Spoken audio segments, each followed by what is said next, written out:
നമസ്തേ. ജനം ഡിബേറ്റിലേക്ക് എല്ലാ പ്രിയപ്പെട്ട പ്രേക്ഷകർക്കും സ്വാഗതം. ഒക്ടോബർ 7 ഹമാസിന്റെ ആക്രമണത്തിൽ ഇസ്രായേൽ അക്ഷരാർത്ഥത്തിൽ ഞെട്ടിവിറച്ച ദിനം. ആക്രമണത്തിന് ഒരു വർഷം നാളെ തികയുമ്പോൾ ഇസ്രായേൽ ശക്തമായി തിരിച്ചടിച്ചേക്കാമെന്ന റിപ്പോർട്ടുകളും വരുന്നുണ്ട്. ഗാസയിലെ യുദ്ധലക്ഷ്യം പൂർത്തിയാക്കും വരെ സൈനിക നടപടി തുടരും എന്ന ഉറച്ച നിലപാടിൽ ഇസ്രായേൽ നിൽക്കുമ്പോൾ ഇറാനെതിരായ ആക്രമണത്തിൽ US ഇസ്രായേൽ സഖ്യം കൂടി ഉരുത്തിരിയുമ്പോൾ ഒക്ടോബർ 7 ഒരു നിർണായക ദിനം ആകുകയാണോ? ഇന്ന് ഈ ചർച്ചയിൽ നമ്മോടൊപ്പം ചേരുന്നവർ വിദേശകാര്യ വിദഗ്ധൻ doctor Mohan Varghese, brigadier doctor Mohanan Pillai, ex Muslim activist doctor Arif Hussain, RJD നേതാവ് സലിം മടവൂർ, ഒപ്പം ഇന്റർനാഷണൽ ഡെസ്കിൽ നിന്നും ഐസൺ ജോസ് കൂടി ചേരുന്നു. അതിഥികൾക്കും പ്രേക്ഷകർക്കും ഒരിക്കൽ കൂടി സ്വാഗതം. ആദ്യം ഐസണിലേക്ക്. ഐസൺ, നിർണായക ദിനങ്ങളാണോ ഇനി വരാനിരിക്കുന്നത് പശ്ചിമേഷ്യയെ സംബന്ധിച്ചിടത്തോളം? രോഹിണി, തീർച്ചയായും ഇന്ന് രാത്രി, അതായത് ഭാരതത്തിലെ ഇന്ന് രാത്രിയും അതുപോലെ തന്നെ നാളെ പുലർച്ചെയും നിർണായകമായ ഒരു നീക്കങ്ങൾ ഉണ്ടാകുമെന്ന സൂചന തന്നെയാണ് ഇപ്പോൾ നമുക്ക് ലഭ്യമാകുന്നത്. കാരണം നമ്മളിപ്പോൾ പരിശോധിക്കുമ്പോൾ ഇന്ന് തുടർച്ചയായി രാവിലെ മുതലുള്ള സ്ഥിതിഗതികൾ പരിശോധിക്കുമ്പോൾ മനസ്സിലാക്കാൻ സാധിക്കുന്നത് ഇത്തരത്തിലൊരു ആക്രമണം അല്ലെങ്കിൽ ഏതെങ്കിലും രീതിയിലുള്ള ഒരു അധിനിവേശം അല്ലെങ്കിൽ ഏതെങ്കിലും രീതിയിലുള്ള ആക്രമണം ഇറാനിലേക്ക് നടക്കാനുള്ള സാധ്യത ഒട്ടും തള്ളിക്കളയാനാവില്ല എന്ന് തന്നെയാണ് മനസ്സിലാക്കാൻ സാധിക്കുന്നത്. നമുക്കറിയാവുന്നതാണ്, ഇന്നാണ് അമേരിക്കയുടെ സെൻട്രൽ കമാൻഡിൻ്റെ ചീഫ് അവിടെ എത്തിയിരിക്കുന്നത്, ഇസ്രായേലിൽ എത്തിയിരിക്കുന്നു എന്ന ഏറ്റവും പുതിയ ഒരു വാർത്ത നമ്മൾ രാവിലെ തന്നെ കാണുകയുണ്ടായി. അതുപോലെ തന്നെ സെൻട്രൽ കമാൻഡ് എത്തിയതിന് മുന്നോടിയായി അവിടുത്തെ സൈനിക ശേഷി, അതായത് മധ്യേഷ്യയിലെ സൈനിക ശേഷി 43,000 വർദ്ധിച്ചു. അതായത് 34 എന്ന ആ ഒരു കണക്കിൽ നിന്ന് 43,000 വർദ്ധിപ്പിച്ചു. അതുപോലെ തന്നെ സൈനിക അസറ്റുകളും എത്തി എന്ന വാർത്തയും പുറത്തു വന്നിരുന്നു. ഇന്ന് ഏറ്റവും സുപ്രധാനമായ ഒരു അസറ്റ് സൈന്യം അവിടെ അമേരിക്ക എത്തിച്ച ഒരു അസറ്റിനെ കുറിച്ചുള്ള വാർത്തകളും പുറത്തു വന്നു. അതൊരു എയർബോ വിമാനമായിരുന്നു, എയർബോൺ സർവീലൻസ് എന്ന് പറയുന്ന ഒരു സംവിധാനം. അതായത് വിമാനത്തിൽ ഘടിപ്പിക്കുന്ന റഡാറുകൾ ഉപയോഗിച്ചുകൊണ്ട് പരിശോധന നടത്തുന്ന ആ സർവൈലൻസ് സംവിധാനം ഉപയോഗിക്കുന്ന ഒരു വിമാനം കൂടി എത്തി. അത് ഈ സർവൈലൻസ് വിമാനം എത്തിയത് തന്നെ വളരെ കൃത്യമായൊരു നിരീക്ഷണത്തിനാണ് എന്നാണ് മനസ്സിലാക്കാൻ സാധിക്കുന്നത്.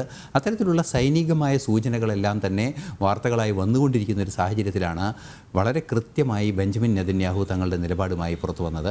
ബെഞ്ചമിൻ നെതന്യാഹു ആദ്യം, അതായത് പ്രധാനമായും ബെഞ്ചമിൻ നെതന്യാഹു ഊന്നൽ നൽകിയത് ഈ ഫ്രഞ്ച് ആയുധങ്ങൾ, അതായത് ഫ്രാൻസിൽ നിന്നുമുള്ള ആയുധങ്ങൾ ഈ ഹമാസിനെ എതിരെ ഉപയോഗിക്കാൻ ഇസ്രായേലിന് നൽകേണ്ടതില്ല എന്നൊരു നിലപാട് ഇക്കഴിഞ്ഞ ദിവസം എടുത്തിരുന്നു.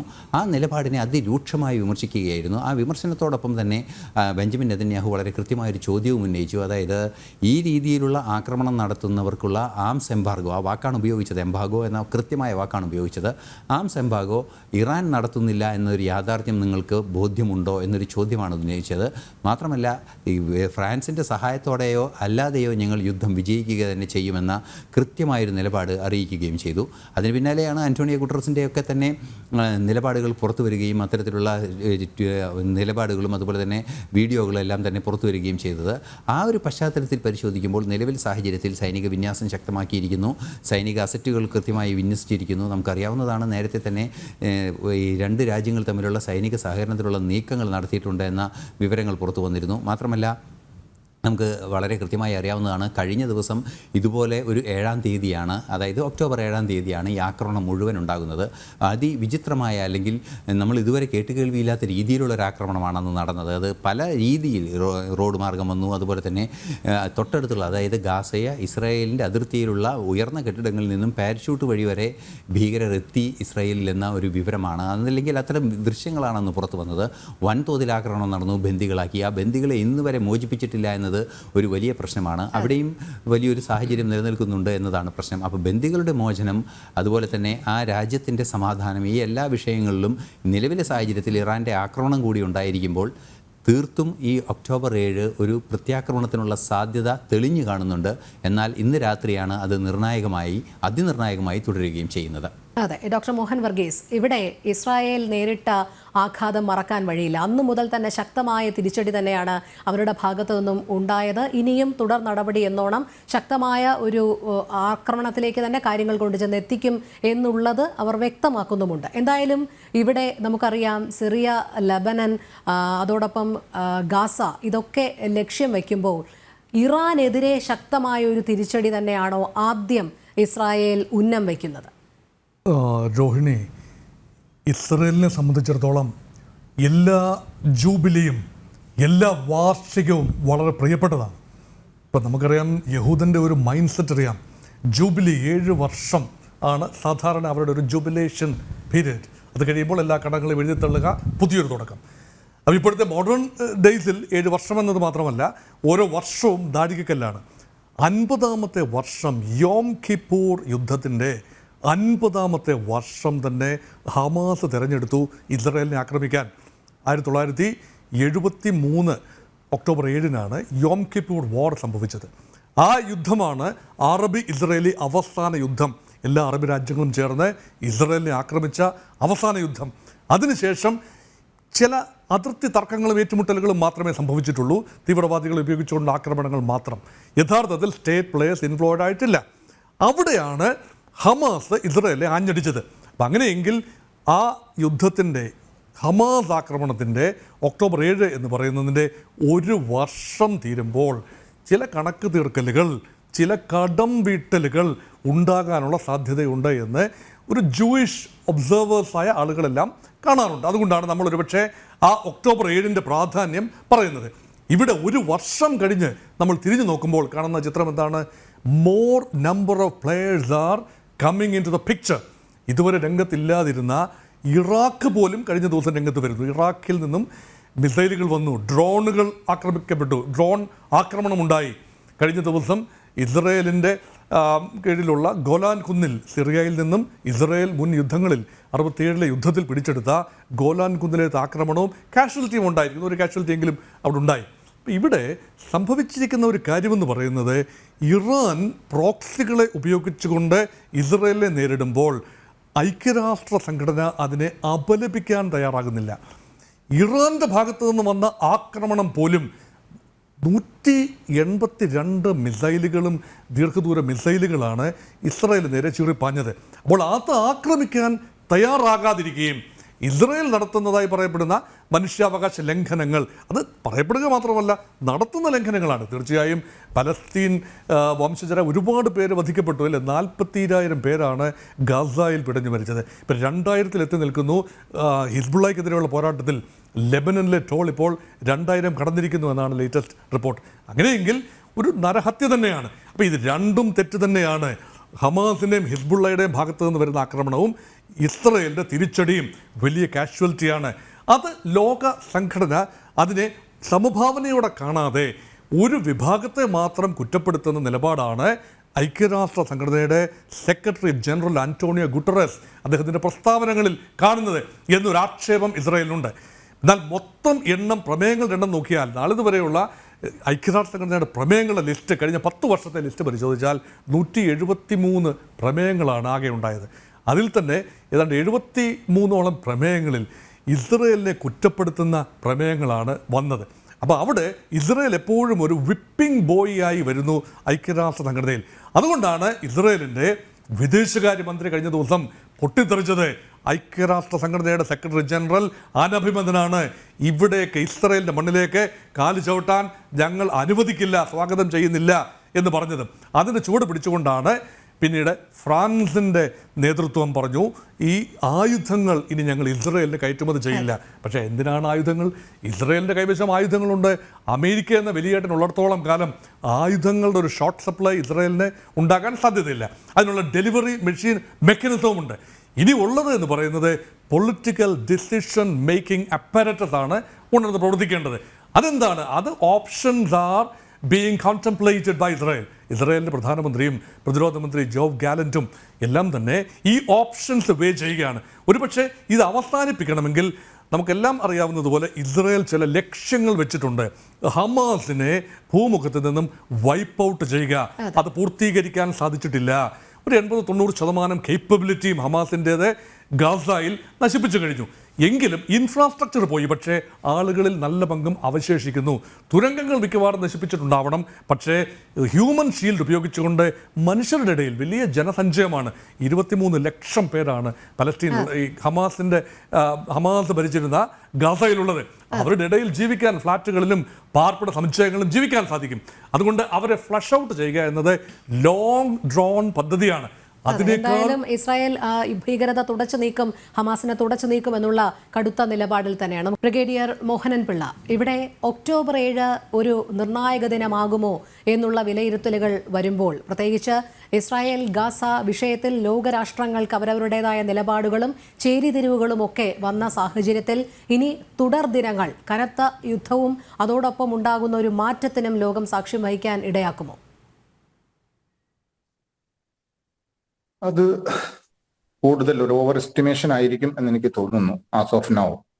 ഇതിന്റെ കാരണങ്ങൾ നമ്മൾ പറഞ്ഞല്ലോ, ഇപ്പൊ ടോപ്പിക് തന്നെ ഇങ്ങനെയാണ്, എന്താണ് ഇത് വൈപ്പ് ഔട്ട് ചെയ്യുവോ അല്ലെങ്കിൽ തീവ്രവാദം ഇല്ലാതാക്കുമോ എന്നുള്ളത്. അതൊരു കാരണവശാലും നടക്കുന്ന കാര്യമല്ല. ഒന്ന്. രണ്ടാമത്, നമ്മൾ ഈ ചർച്ച, ഐ മീൻ ഒരു വർഷം മുമ്പ് തന്നെ I think doctor Mohan Varghese is well aware about it. അത് ആദ്യത്തെ ഡിസ്കഷൻസ് തന്നെ ഞങ്ങൾ ഉണ്ടായിരുന്നു ലാസ്റ്റ് ഇയർ, ഈ ഇത് കഴിഞ്ഞ ഉടനെ. അപ്പോൾ എല്ലാവർക്കും ഒരു ഉദ്ദേശം ഉണ്ടായിരുന്നു, Israel will finish it off. ഇപ്പൊ തന്നെ എല്ലാം ടെററിസം ടോട്ടലി അവിടെ ബോംബാർഡ് ചെയ്ത് ടോട്ടലി ഇല്ലായ്മ ചെയ്യും. ഹമാസ് എന്ന് പറയുന്ന വളരെ നെഗ്ലിജിബിൾ ആയിട്ടുള്ള കുറെ ആൾക്കാരാണ്, തീവ്രവാദികളാണ്. അല്ല എന്നുണ്ടെങ്കിൽ അവര് ഇസ്രയേലിന് കയറി അറ്റാക്ക് ചെയ്തപ്പോൾ തീർച്ചയായിട്ടും ഇസ്രയേൽ അവരെ ടോട്ടലി ഇല്ലാതാക്കും എന്നുള്ള രീതിയിലായിരുന്നു കുറഞ്ഞ ടൈം കൊണ്ട് തന്നെ. അന്ന് ഞാൻ പറഞ്ഞു, ഒരു കാരണവശാലും ഇറ്റ് ഇസ് ലോങ്, വളരെ ദീർഘമായിട്ടുള്ള ഒരു യുദ്ധമായിരിക്കും. യുദ്ധം എന്ന് നമുക്ക് ഞാൻ വീണ്ടും ഇതിനകത്തോട്ട് പറയില്ല. അവർ ഇസ്രയേൽ ചെയ്യുന്ന യുദ്ധവും ഇവർ തിരിച്ചടിക്കുക എന്ന് പറയുന്നത് അവരുടെ സർവൈവലിന് വേണ്ടി ചെയ്യുന്നു എന്നുള്ള രീതിയിലായിരുന്നു കാര്യങ്ങളുടെ പോക്ക്. ഇപ്പോൾ ഇതിനകത്തൊരു പുതിയ മാനം വന്നിരിക്കുന്നു. അതാരും ശ്രദ്ധിക്കുന്നില്ല. എല്ലാവരും ഇപ്പം യുദ്ധം എന്നുള്ളത് കാര്യം. എനിക്ക് വളരെ സ്പഷ്ടമായിട്ട് പറയാനുള്ളത്, ഈ ഇറാൻ എന്ന് പറയുന്ന രാജ്യത്ത് ഈ അമേരിക്കയുടെ കണ്ണിലെ കരടായിട്ടുള്ള ഇറാൻ, അവരുടെ ന്യൂക്ലിയർ കേപ്പബിലിറ്റി ഇതൊക്കെ കയ്യിൽ വെച്ചതുകൊണ്ട് ഇസ്രയേലിനെ ഒരു ടൂളാക്കി തീർച്ചയായിട്ടും ത്രൂ ഇസ്രയേൽ യുഎസിന് പ്ലേ ചെയ്യാൻ പറ്റും. അവിടെ മേ ബി ന്യൂക്ലിയർ ഇൻസ്റ്റലേഷൻസ് അല്ലെങ്കിൽ അങ്ങനെയുള്ള ഡിഫൻസ് ഇൻസ്റ്റലേഷൻസ് ഒക്കെ അവർ ബോംബാർഡ് ചെയ്യുക. ആ ഒരു ആംഗിളിലോട്ട് ഇത് പോകാൻ പറ്റും, യാതൊരു സംശയവുമില്ല. കാര്യം അവരുടെ അൾട്ടിമേറ്റ് എയിം അത് തന്നെ ആയിരിക്കും. പക്ഷേ ഇതിനകത്ത് നമ്മൾ കാണേണ്ട ഒരു കാര്യം, ഇത് ഇമ്മീഡിയറ്റ് ആയിട്ട് വന്നിട്ടുള്ള ഒരു സംഭവമല്ല. കാര്യം വർഷങ്ങൾക്ക് മുമ്പ് തന്നെ ഈ ഏരിയകളിലെല്ലാം യുഎസിന്റെ ബേസ് ഉണ്ട്. അതെന്താണ് അവരുടെ ഉദ്ദേശം? എന്താണ്? ഇതിപ്പം പാലസ്തീൻ അറ്റാക്ക് ചെയ്തതിന് ശേഷം അവരുണ്ടാക്കിയ ബേസുകളൊന്നും അല്ല ഈ യുഎസിന്റെ ബേസ് എന്ന് പറയുന്നത്. അത് വളരെ നേരത്തെ തന്നെ ഉള്ള ബേസുകളാണ്. അപ്പം ആ ഒരു ആംഗിളിൽ നോക്കുമ്പോൾ തീർച്ചയായിട്ടും യുഎസിന് ഇറാനെതിരെ ഒരു നേരത്തെ മുതലേ തന്നെ ഉണ്ട് ആ ഒരു ആറ്റിറ്റ്യൂഡ്. അത് ഇപ്പം ഇസ്രയേൽ മുഖാന്തരം അവർക്ക് അത് മുതലെടുക്കാൻ പറ്റും. അതായത് നമ്മൾ മലയാളത്തിൽ പറയില്ലേ, മോങ്ങാനിരുന്ന നായുടെ മണ്ടയിൽ തേങ്ങ വീണു, അതൊരു കാരണമായി. അതുകൊണ്ട് ആ ഒരു ആംഗിളിൽ നമുക്ക് അത് കാണേണ്ടി വരും. ഒന്ന്. രണ്ടാമത്, ഈ ഐക്യരാഷ്ട്ര സംഘടന, അതായത് ലോകത്തിന്റെ എല്ലാം പ്രൊട്ടക്ഷൻ എന്ന് പറഞ്ഞ് നിന്ന ഒരു പേപ്പർ ഇൻസ്റ്റിറ്റ്യൂഷൻ, അതായത് ഒരു ടൂത്ത്ലെസ് ടൈഗർ എന്ന് നമുക്ക് പറയാൻ പറ്റും, അത് നിഷ്പ്രഭമായി എന്ന് നമുക്ക് കാണേണ്ടി വരും. കാരണം ആദ്യം മുതൽ തന്നെ ഈ അറ്റാക്ക് ഉണ്ടായപ്പോൾ ഐക്യരാഷ്ട്ര സംഘടനയിൽ പ്രമേയം കൊണ്ടുവരുന്നു. കഴിഞ്ഞ വർഷം മുതൽ കണ്ടിന്യൂസ് ആയിട്ട് പ്രമേയങ്ങളുടെ പുറത്ത് വീണ്ടും പ്രമേയം വന്നുകൊണ്ടിരിക്കുകയായിരുന്നു. ഈ പ്രമേയങ്ങളൊന്നും ഇസ്രയേൽ അംഗീകരിക്കാൻ തയ്യാറായില്ല. നേരെ മറിച്ച് അവിടെ ഇറാന്റെ ആക്രമണവും അവർ ആ രീതിയിൽ അപലപിച്ചില്ല. അതിന് അവർക്ക് നീരസമുണ്ട്. പക്ഷെ അതിന്റെ പേരിൽ ഈ ഐക്യരാഷ്ട്ര സംഘടനയിലെ ഗുട്ടറോസിനെ, സെക്രട്ടറി ജനറലിനെ ഞങ്ങളുടെ രാജ്യത്ത് കാലുകുത്താൻ അനുവദിക്കില്ല എന്ന് പറഞ്ഞത് ഒരു വളരെ ഇമ്പാക്റ്റ് ആണ്. അതിനെക്കുറിച്ച് ആരും ചർച്ച ചെയ്തില്ല. Reason being, either Israel should move out of UN, അതായത് ഐക്യരാഷ്ട്ര സംഘടനയിലെ ഒരു സെക്യൂരിറ്റി കൗൺസിൽ അല്ലെങ്കിൽ അവിടുത്തെ ഒരു സെറ്റപ്പ്, അതാണ് അഡ്മിനിസ്ട്രേറ്റീവ് ഓഫീസർ എന്ന് പറയുന്ന ജനറൽ സെക്രട്ടറിയെ അല്ലെ സെക്രട്ടറി ജനറലിനെ അംഗീകരിക്കാൻ തയ്യാറല്ല എന്ന് പറഞ്ഞിട്ടും ലോകരാജ്യങ്ങൾ മൗനത്തിലാണ്. അപ്പം വീണ്ടും ഈ ഐക്യരാഷ്ട്ര സംഘടനയിലോട്ട് പോയിട്ട് എന്താണ് ഈ മണി വേസ്റ്റ് ചെയ്യുന്നതിന്റെ കാരണം എന്താണ്? വളരെ അതായത് 2 നീതി 3 നീതി, ആ ഒരു ആംഗിളിലോട്ട് നമുക്ക് ഇതിനെ കാണേണ്ടി വരും. കാര്യം ഒരു കാരണവശാലും ഈ ടെററിസം വൈപ്പൗട്ട്, കാര്യം ലെബനിൽ അവർ ഹിസ്ബുള്ളക്കെതിരായിട്ട് ലെബനിൽ ചെന്നപ്പോൾ തന്നെ കാൽക്കുലേറ്റഡ് റിസ്ക് ആൻഡ് കാഷ്വാലിറ്റി ഏറ്റുവാങ്ങി, യാതൊരു സംശയവുമില്ല. പക്ഷെ ഇതിനകത്ത് ഡു യു തിങ്ക് ദാറ്റ് ഇസ്രയേലിന് തന്നെ അല്ലെ തനിയെ ഈ അറ്റാക്കുകളെല്ലാം ചെയ്യാൻ സാധിക്കുമെന്ന് ആർക്കെങ്കിലും വിശ്വാസമുണ്ടോ? ഒരു കാരണവശാലും ഇല്ല. കാര്യം ഇവിടുത്തെ ഈ ലോകത്തിന്റെ സിനാരിയോ ഇപ്പം ന്യൂക്ക് വാർ ഹെഡ്സുകൾ, അതായത് ഏറ്റവും കൂടുതൽ ന്യൂക്ക് വാർ ഹെഡ് ഉള്ള USSR-നാണ്. പിന്നെയാണ് USA, അല്ലെങ്കിൽ പിന്നെ ഫ്രാൻസ്, അല്ലെങ്കിൽ അത് കഴിഞ്ഞ് UK-ക്കാളും കുറവാണ് ചൈനയ്ക്ക്. അപ്പം അവരുടെ ആ ഒരു വാർ ഹെഡ്സിന്റെ ഐ എം ടോക്കിംഗ് അബൌട്ട് നേരത്തെ ഉണ്ടായിരുന്ന ഒരു സിസ്റ്റമാണ്. ആ ഒരു സിസ്റ്റത്തില് കാര്യം എന്തെന്ന് ചോദിച്ചാല് വേറെ ഒരു ന്യൂക്ലിയർ കൺട്രി എറൈസ് ചെയ്ത് വരുന്നത് ഈ ബിഗ് ഫൈവിന് ഇഷ്ടമില്ലാത്ത ഒരു സംഭവമാണ്. അപ്പം അതിനെ ഏത് രീതിയിലും അവര് ഒഴിവാക്കാൻ നോക്കും. അതാണ് ഈ ഇറാനെതിരായിട്ട് ഞാൻ വിഷ്വലൈസ് ചെയ്യുന്നത്. കാര്യം ഇസ്രയേലിന്റെ അറ്റാക്ക് ഉണ്ടാവാൻ സാധ്യതയുണ്ട്. അത് ഇറാനെതിരായിട്ടായിരിക്കും. പക്ഷേ കഴിഞ്ഞ ആഴ്ച നമ്മൾ ഒരു വളരെ പ്രധാനപ്പെട്ട ഒരു കാര്യം കണ്ടു. ലോക മുസ്ലിങ്ങൾ ഒന്നിക്കണം എന്ന് ആയത്തുള്ള ഖുമേനി ഈ നമാസ് കഴിഞ്ഞതിന് ശേഷം ലാസ്റ്റ് ഫ്രൈഡേ ഒരു റിക്വസ്റ്റ് കൊടുത്തു. ഒരു ഐ ഓപ്പണിംഗ് ആണ്. പക്ഷേ അത് ഫലവത്താകില്ല. കാരണം എന്തെന്ന് ചോദിച്ചു കഴിഞ്ഞാല് ഷിയ ഡോമിനേറ്റഡ് ആണ് ഇറാൻ എന്ന് പറയുന്നതും Sunni dominated rest of the Middle East country Arab കൺട്രീസും തമ്മിൽ ആ യോജിപ്പിന് അല്പം ബുദ്ധിമുട്ടാണ്. കാര്യം അവരുടെ ഫണ്ടമെന്റൽ ഡിഫറൻസ് തന്നെയാണ് അതിന്റെ കാരണം. അതിനെക്കുറിച്ച് നമ്മൾ കൂടുതൽ ചർച്ച ചെയ്യേണ്ട കാര്യമില്ല. അത് വൺ ക്യാൻ അണ്ടർസ്റ്റാൻഡ് ഈസിലി. കാര്യം ആ ഒരു ഇക്വേഷൻ അവർ ഒന്നിക്കാത്തടത്തോളം കാലം, അല്ലാതെ നമുക്ക് വേണമെങ്കിൽ ഇങ്ങനെ പറയാൻ പറ്റും എബ്രഹാം അക്കോർഡ് ഉണ്ട്, അതുണ്ട്, ഇതുണ്ട്, അങ്ങനെ വെച്ചിട്ട് സൗദിയെ അമേരിക്ക സൈഡിലോട്ട് കൂട്ടി. പക്ഷേ ഞാൻ കാണുന്നത് ഫണ്ടമെന്റൽ ഡിഫറൻസ് ആണ്. കാര്യം ഷിയായും സുന്നിയും ഒന്നിച്ച് നിൽക്കുന്ന വളരെ വളരെ ബുദ്ധിമുട്ടാണ്. അപ്പം ഷിയ ഡോമിനേറ്റഡ് ആയിട്ടുള്ള ഇറാനെ ഈ സുന്നി ഡോമിനേറ്റഡ് ആയിട്ടുള്ള മിഡിൽ ഈസ്റ്റ് കൺട്രീസ് അല്ലെ അറബ് കൺട്രീസ് അവര് നല്ല രീതിയിൽ സൽക്കരിക്കും എന്നൊരിക്കലും നമുക്ക് വിശ്വസിക്കാൻ പറ്റില്ല. പിന്നെ ഈ ശരിയാണ്, അവർ കണ്ടിന്യൂസ് ആയിട്ട് ഇസ്രയേൽ ചെയ്യുന്നുണ്ട്.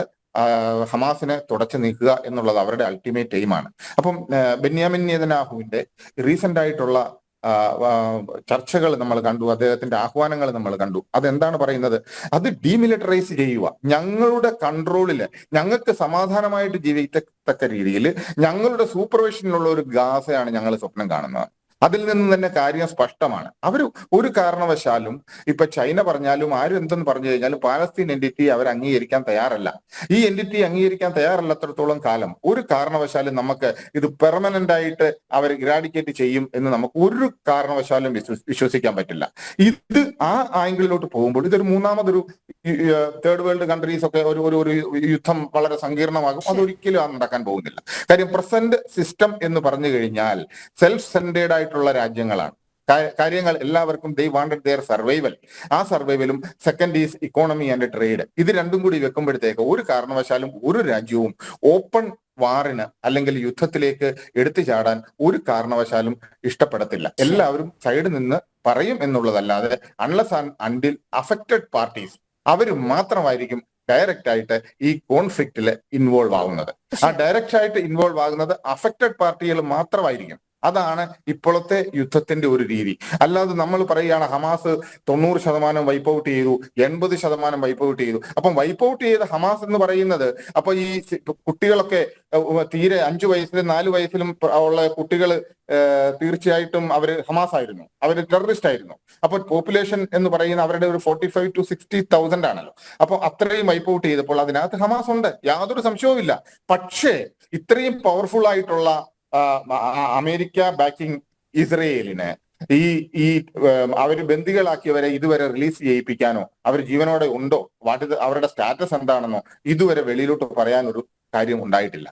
അപ്പോൾ നമ്മൾ ഈ ഒരു ലാസ്റ്റ് 1 year ഇൻ ടോട്ടോ ഒന്ന് അനലൈസ് ചെയ്യേണ്ടതാണ്. അതായത് ഒരു വർഷമാകുമ്പോൾ നമ്മൾ ഇതിന്റെ ഔട്ട്കം എന്താ നമ്മൾ കാണുന്നത്? ഇതിന്റെ ഔട്ട്കം എന്തെന്ന് ചോദിച്ചു കഴിഞ്ഞാൽ അഫക്റ്റഡ് പാർട്ടീസ് തമ്മിൽ ഫൈറ്റ് ചെയ്യുന്നു. അതായത് നമ്മൾ ഇത് നല്ല രീതിയിൽ വന്ന സമയത്ത് പറഞ്ഞു ഇപ്പം ചൈന ഇടപെടുന്നില്ല, റഷ്യക്ക് നിർത്താൻ പറ്റും, ഇതൊന്നുമില്ലാതെ ആരൊക്കെയോ വിളിച്ചു പറഞ്ഞു ഇന്ത്യ ഇടപെട്ടാൽ നിർത്താൻ പറ്റും. ഇതൊന്നും അല്ല അതിന്റെ കാരണം.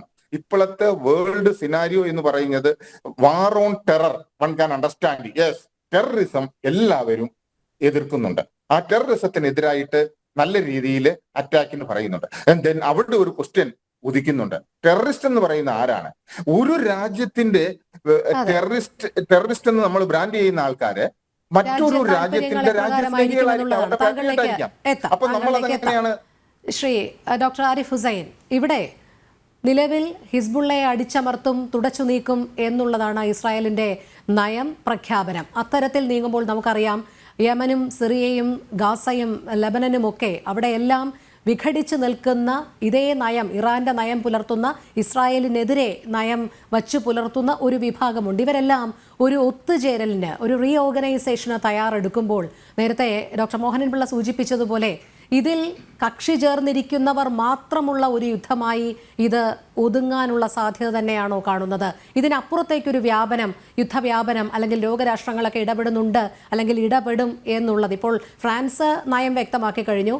അമേരിക്ക ഇസ്രായേലിന്റെ കൂടെ നിൽക്കും എന്നുള്ളതറിയാം. പക്ഷേ അതിലുപരി മറ്റൊന്നും സംഭവിക്കില്ല എന്ന് തന്നെയാണോ കാണേണ്ടത്?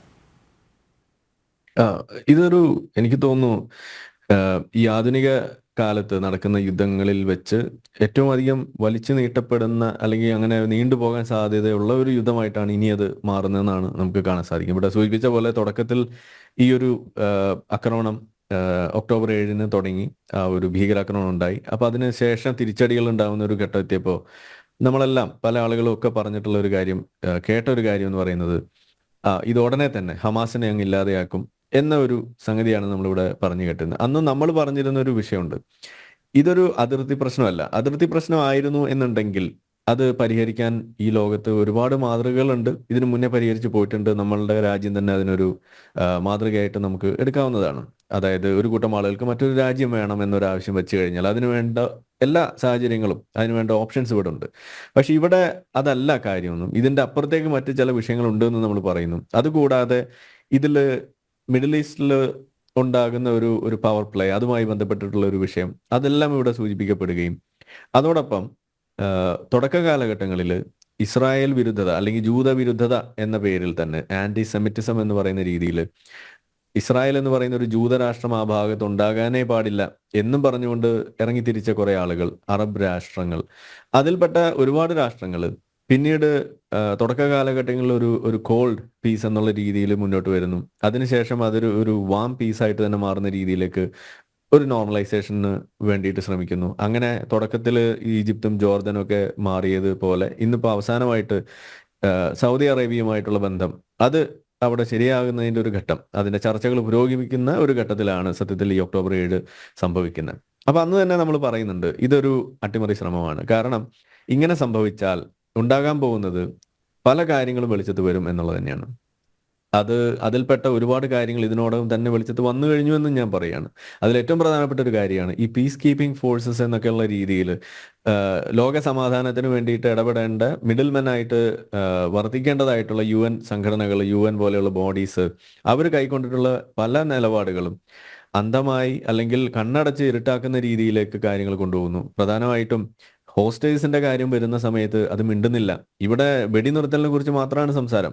ഹോസ്റ്റേഴ്സിന് വിട്ടുകൊടുക്കുന്നതിനെ കുറിച്ചോ അതിനു വേണ്ടിയിട്ട് ഒരു ഇന്റർനാഷണൽ പ്രഷർ അത് ഈ ഹമാസിന്റെ നേരെ ഉയർത്തുന്നതിന് വേണ്ടിയിട്ടുള്ള ഒരു കാര്യമായ ശ്രമം പോലും നമ്മളിവിടെ കണ്ടിട്ടില്ല. അപ്പോൾ നമ്മളിവിടെ കാണുന്നത് എന്താണ്?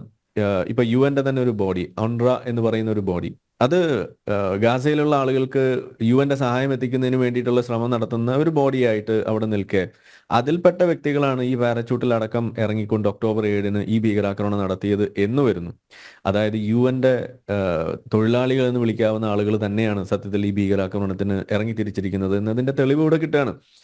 അവരുടെ കേസ് നടത്തുന്നതിന് വേണ്ടിയിട്ട് UN അവരുടെ നിയമത്തിന് മുന്നിലേക്ക് കൊണ്ടുവരുമ്പോൾ UN അവരെ എഴുതി തള്ളിയിട്ടില്ല എന്നതിന്റെ പേരിൽ അവർക്ക് പ്രോസിക്യൂഷൻ വരെ ഒഴിവാക്കി കൊടുക്കുന്ന ഒരു ഇമ്മ്യൂണിറ്റി അവർക്ക് ലഭിക്കുന്ന മുറ വരെ ഇവിടെ കാണുകയാണ്. എന്താണ് ഇത് ലോകത്തിന് കൊടുക്കുന്ന സന്ദേശം? അതാണ് നമ്മൾ ചോദിക്കുന്നത്. വളരെ തെറ്റായിട്ടുള്ള രീതിയിലാണ് കാര്യങ്ങൾ പോയിക്കൊണ്ടിരിക്കുന്നത് എന്ന് പറയേണ്ടി വരുന്നത് അവിടെയാണ്.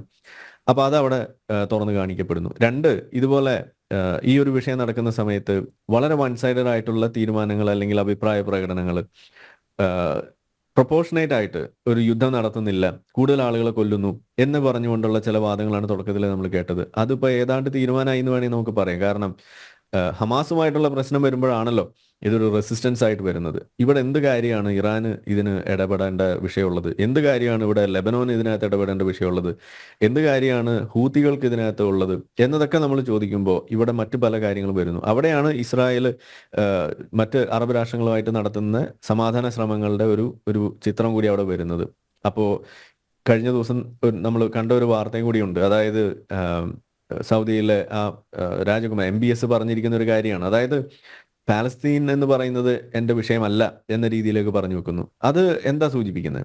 ഈ വിഷയം ഔട്ട് ഓഫ് പ്രൊപ്പോർഷൻ ഇത് കൊണ്ടുപോയി ഇത് യഥാർത്ഥ കാരണങ്ങളിൽ നിന്നൊക്കെ വിടിയിച്ച് ഇതൊരു മതവിഭാഗങ്ങൾ തമ്മിലുള്ള പ്രശ്നം പോലെ ആക്കി മാറ്റുന്ന പ്രവണത അത് ഇവിടെ ഉണ്ട്. ഇത് പറയുമ്പോൾ ആരും വിശ്വസിക്കുന്നില്ല. അവർക്ക് വിശ്വസിക്കാൻ ഏറ്റവും മിനിമം കഴിഞ്ഞ ദിവസം കഴിഞ്ഞ വെള്ളിയാഴ്ച ഇറാന്റെ പരമോന്നത നേതാവ് ഖൊമനേയി നടത്തിയ ആ ഒരു വെള്ളിയാഴ്ച പ്രസംഗമെങ്കിലും കേൾക്കുക. ഇത് നമ്മളുടെ പൊതുശത്രുവാണ് എന്ന് പറഞ്ഞിട്ട് വെക്കും. എന്ത് പൊതുശത്രു? എങ്ങനെയാണ് ഇസ്രായേൽ അറബ് രാഷ്ട്രങ്ങളെ പൊതുശത്രു ആകുന്നത്? എന്തിന്റെ പേരിലാണ് ആകുന്നത്?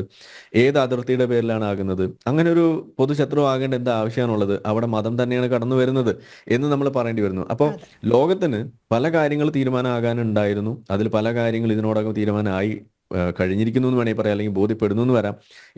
ഏതുവരെ എന്ന് ചോദിച്ചു കഴിഞ്ഞാൽ ലെബനോനിൽ നടത്തിയ ആ ഒരു ഹിസ്ബുള്ളയ്ക്ക് നേരെ നടത്തിയ പേജർ ആക്രമണത്തിൽ ചില പേജറുകൾ ഇരുന്ന് പൊട്ടിയത് ഇറാന്റെ നയതന്ത്ര ഉദ്യോഗസ്ഥരുടെ കയ്യിലിരുന്നിട്ടാണ്. എങ്ങനെയാണ് തീവ്രവാദികളുടെ കയ്യിലിരുന്ന് പൊട്ടേണ്ട അങ്ങനെ ലക്ഷ്യം വെച്ച് നടത്തിയ ആ ആക്രമണം അത് ഇറാന്റെ ഔദ്യോഗികമായിട്ടുള്ള ബോഡി അതിന്റെ വ്യക്തികളുടെ കയ്യിലിരുന്ന് പൊട്ടുന്ന അവസ്ഥ വന്ന്, അതായത് ഇറാൻ പ്രോത്സാഹിപ്പിക്കുന്ന തീവ്രവാദത്തെ തന്നെയാണ്, ഇറാന്റെ പ്രധാനപ്പെട്ട വ്യക്തികൾ തീവ്രവാദികളുമാണ് എന്നല്ലേ വരുന്നത്. അപ്പോൾ ഇങ്ങനെയുള്ള പല പല കാര്യങ്ങൾ ഇവിടെ വെളിച്ചത്ത് വരുന്നു. അപ്പം ഞാൻ പറയുന്നത് ഇത് ഉടനെ തീരാൻ പോകുന്നില്ല, ഇത് നീണ്ടു നിൽക്കും എന്ന് മാത്രമല്ല, ഇത് കക്ഷികൾ തമ്മിലുള്ള ഒരു പ്രശ്നം എന്ന് പറയുമ്പോൾ ഇതിൽ ആരാണ് കക്ഷി എന്നുള്ളതാണ് ഇവിടുത്തെ വിഷയമായിട്ട് വരിക.